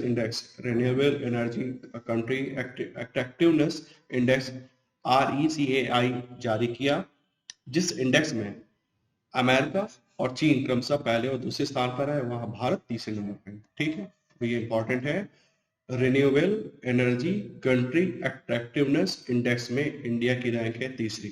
ठीक है, आगे बाकी हम नहीं पढ़ेंगे, बस हमने देख लिया इंडिया चाइना फिर इंडिया, सॉरी यूएसए चाइना फिर इंडिया। ग्लोबल पेंशन इंडेक्स 2021 की बात करते हैं तो प्रमुख वैश्विक प्रबंधन परामर्श फर्म मर्सर्स consulting Mercers global pension index Mercers global pension index का 13वां संस्करण जारी किया। ठीक है, 43 देशों में भारत को 40वें स्थान पर रखा गया। तो pension global global pension index में इंडिया की रैंकिंग कितनी है, वो 40। ठीक है, और नंबर 1 पे क्या है, नंबर 1 पे है आइसलैंड। ठीक है, नंबर 1 पे आइसलैंड है और इंडिया की रैंक है 40। नेक्स्ट क्या है, वैक्स को चुना गया ऑक्सफोर्ड इंग्लिश डिक्शनरी का वर्ड ऑफ द ईयर 2021। ठीक है, थोड़ा इसके बारे में पढ़ लेते हैं। ऑक्सफोर्ड इंग्लिश डिक्शनरी द्वारा साल 2021 के लिए कोरोना टीकाकरण से जुड़े शब्द वैक्स को वर्ड, अब ये स्पेलिंग गलत लिख दी इन्होंने, वर्ड ऑफ द ईयर घोषित किया है। ठीक है, यह शब्द पिछले वर्ष की तुलना में 72 गुना अधिक बार प्रयोग हुआ है।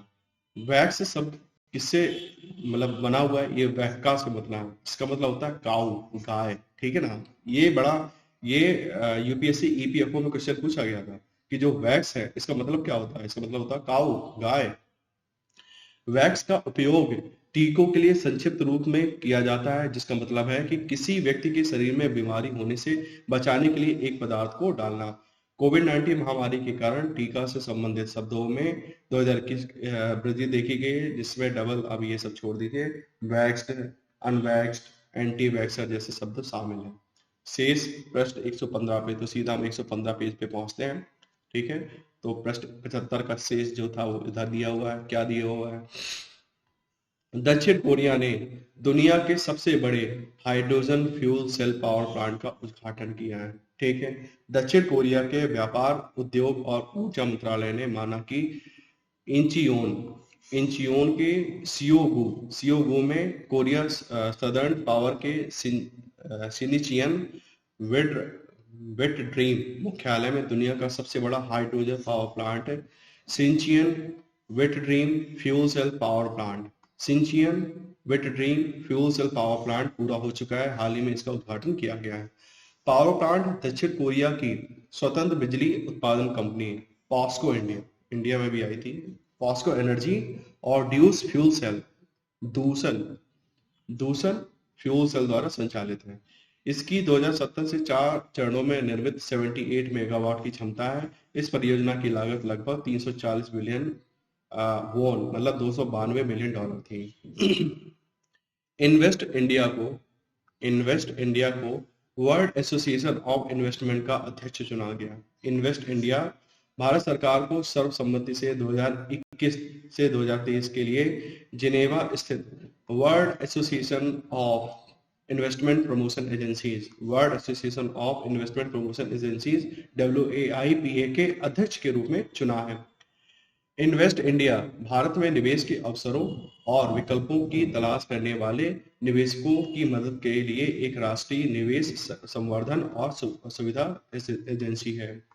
2021-23 के लिए WAIPA की संचालन समिति के सदस्यों की संख्या कौन, अध्यक्ष कौन है, इन्वेस्ट इंडिया है, 2 उपाध्यक्ष कौन है, मिस्र और स्विट्जरलैंड, 9 क्षेत्रीय और निदेशक कौन है, ये सब हैं। अब इतने नाम तो याद नहीं कर सकते। तो अध्यक्ष कौन है, इन्वेस्ट इंडिया, किसका, world association of investment promotion agencies.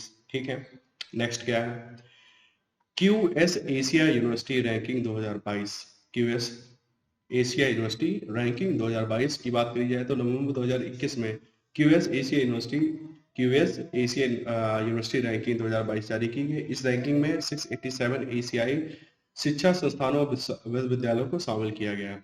अब मतलब की बात करते हैं तो नेशनल यूनिवर्सिटी ऑफ सिंगापुर को शीर्ष स्थान प्राप्त हुआ है। फिर पेकिंग यूनिवर्सिटी है बीजिंग, इसको दूसरा स्थान प्राप्त हुआ है। इंडिया का कोई है, इस रैंक में चीन के सर्वाधिक 126 विश्वविद्यालय हैं। रैंकिंग में भारत के 117 विश्वविद्यालयों को स्थान मिला है। इस रैंकिंग में भारत के केवल 7 विश्वविद्यालय ऐसे हैं जो सीएस टॉप 100 में आए। इसमें आईआईटी बॉम्बे को 42वां स्थान प्राप्त हुआ है। इसके बाद जितने नाम हैं इतने इंपॉर्टेंट नहीं, लेकिन आईआईटी बॉम्बे को 42वां नंबर मिला है। 117 यूनिवर्सिटीज हैं, लेकिन टॉप 100 में केवल 7 यूनिवर्सिटीज हैं। अगला है one sun one world one grid पहल की शुरुआत। ठीक है, प्रधानमंत्री नरेंद्र मोदी और उनके ब्रिटिश समकक्ष बोरिस जॉनसन ने संयुक्त रूप से ग्लासगो में COP26 क्लाइमेट मीट में 2 नवंबर 2021 को one sun one world one grid, ठीक है, पहल शुरुआत की। यह परियोजना दुनिया भर में सौर ऊर्जा की आपूर्ति के लिए ट्रांसनेशनल बिजली ग्रिड स्थापित करने के बारे में। One sun one world one grid के पीछे का विजन है द सन नेवर सेट। यह इसका विजन क्या है? जो सन है वो कभी सेट नहीं होता, द सन नेवर सेट। यह विश्व में किसी भी भौगोलिक स्थान पर किसी भी समय स्थित है। यह भारत द्वारा शुरू की गई सबसे महत्वाकांक्षी योजना है और आर्थिक लाभ की दृष्टि से महत्वपूर्ण है। इसे विश्व बैंक के तकनीकी सहायता कार्यक्रम के तहत लिया गया है। यह योजना अंतर्राष्ट्रीय सौर संगठन इंटरनेशनल सोलर अलायंस का भी लाभ उठाएगी। इस अवसर पर प्रधानमंत्री मोदी ने यह भी घोषणा की कि भारत की अंतरिक्ष एजेंसी इसरो जल्द ही दुनिया को एक कैलकुलेटर प्रदान करेगी जो किसी भी क्षेत्र और की सौर ऊर्जा क्षमता को माप सकता है। सौर ऊर्जा की चुनौती से निपटने के लिए one sun one world one grid समाधान का उपयोग किया जाएगा। पृथ्वी के वायुमंडल में 1 घंटे में पर्याप्त सूर्य का प्रकाश होता है, जिसका उपयोग पृथ्वी पर प्रत्येक मानव को 1 वर्ष के लिए आवश्यक बिजली को पावर देने के लिए किया जा सकता है। हालांकि सौर ऊर्जा केवल दिन के दौरान ही उपलब्ध है और एक और चुनौती यह है कि यह मौसम की स्थिति पर भी निर्भर करता है। ठीक है ना। Global soft power ranking. Global soft power ranking दुनिया भर के पर्यटकों का पसंदीदा ठिकाना बनने का सपना देख रहे भारत को झटका लगा। क्या? नवंबर 2021 को पहले सप्ताह में जारी अंतरराष्ट्रीय सॉफ्ट पावर रैंकिंग 2021 में भारत 6 पायदान नीचे चला गया। जर्मनी लगातार 5वें साल दुनिया का सबसे देश बना हुआ है, जहां वहीं भारत के पड़ोसी देश चीन ने अपनी रैंकिंग में 4 स्थान का सुधार किया है। डोनाल्ड ट्रंप के राष्ट्रपति पद से हटने के बाद अमेरिका ने 2 स्थान की बढ़त बनाई है। भारत को 60 देशों के इंडेक्स में 40वां स्थान मिला है। चीन 31वें स्थान पर है। ठीक है। इस सूचकांक में प्रदेश वर्ष नेशनल ब्रांड इंडेक्स के जरिए प्रशासन, मित्रतापूर्ण व्यवहार, संस्कृति, जीवन की गुणवत्ता, निवेश, प्रवास और निर्यात जैसे 6 मानकों के आधार पर 60 देशों का मूल्यांकन किया जाता है।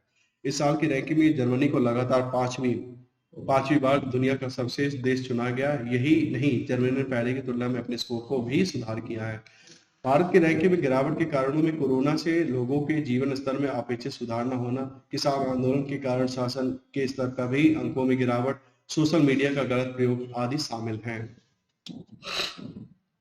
ब्रिटेन द्वारा ताजा रैंकिंग में दूसरे स्थान से पिछड़कर 5वें स्थान पर पहुंच गया है। ब्रिटेन पर्यटकों के स्वागत से परहेज और पर्यावरण संरक्षण नहीं कर पाने की वजह से पिछड़ा है। इस रैंकिंग में जर्मनी के बाद कनाडा, जापान, इटली और ब्रिटेन का स्थान है। इस सर्वे को ब्रिटेन के राजनीति विज्ञान सिमोन अनहोल्ड और सर्वे कराने वाली संस्था इप्सोस ने कराया था। बाकी सब छोड़ दो। इंडिया की रैंकिंग हमारी कितनी थी? 40 थी। ब्रिटेन में गांधी की स्मृति में 5 पाउंड का सिक्का, और पाउंड देख के हम समझ जाएंगे ब्रिटेन में हुआ है। ठीक है ना। क्वेश्चन आएगा तो याद रखना, पाउंड कहाँ चलता है? ब्रिटेन में चलता है। ब्रिटेन में 4 नवंबर 2021 को वित्त मंत्री ऋषि सुनक ने भारत के राष्ट्रपिता महात्मा गांधी के जीवन और विरासत को रेखांकित करते हुए 5 पाउंड का एक विशेष स्मारक सिक्का जारी किया। इसमें गांधी जी का एक स्टेटमेंट लिखा हुआ है कि मेरा जीवन ही मेरा संदेश है, और साथ साथ भारत के राष्ट्रीय पुष्प कमल की छवि उकेरी गई है। और क्या है इसमें? चलिए,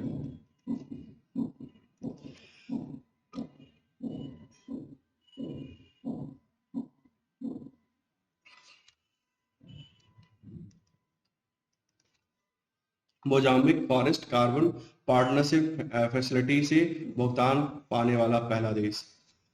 तो अफ्रीकी देश मोजाम्बिक विश्व का पहला देश बना है जिसे अक्टूबर 2021 में forest carbon partnership facility PF से उत्सर्जन कटौती emission reduction payment agreement ERPA करने के लिए भुगतान किया।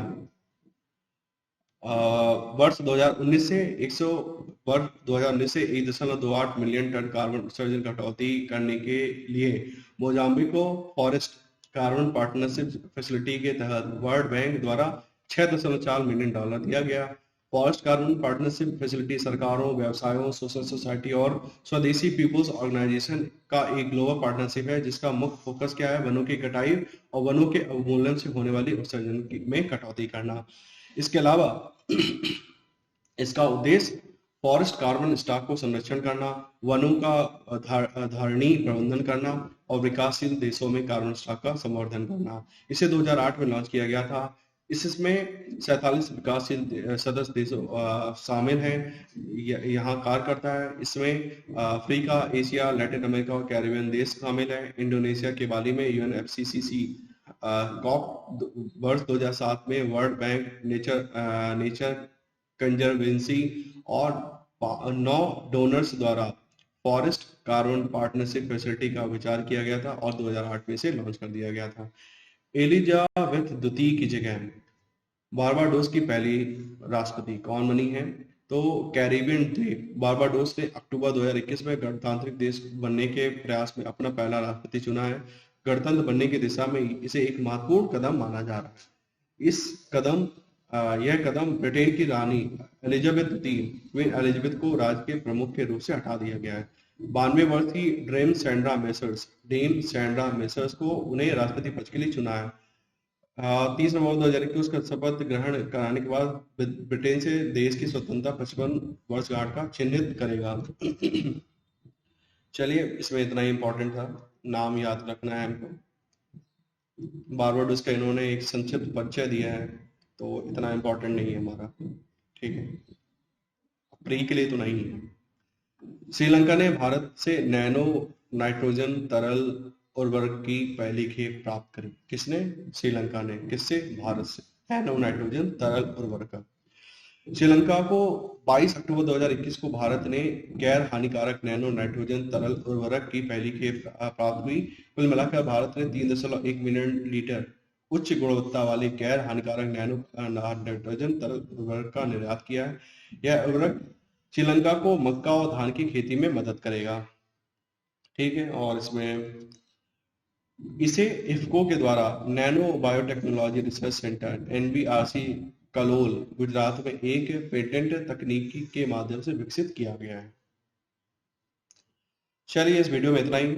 आपने जितना भी इंटरनेशनल इवेंट्स थे पूरे हमने कवर कर लिए। अगले उसमें हम बात करेंगे किसकी? आर्थिकी की, ठीक है, आर्थिक घटनाओं का अर्धवर्ष की। तो आप देख सकते हैं आप 194 पेज में हमने लगभग 80 खत्म कर लिए हैं। अब आगे की बात हम अगले वीडियोस में करेंगे। पार्ट 4 में बनेंगे क्या? आर्थिकी से रिलेटेड करंट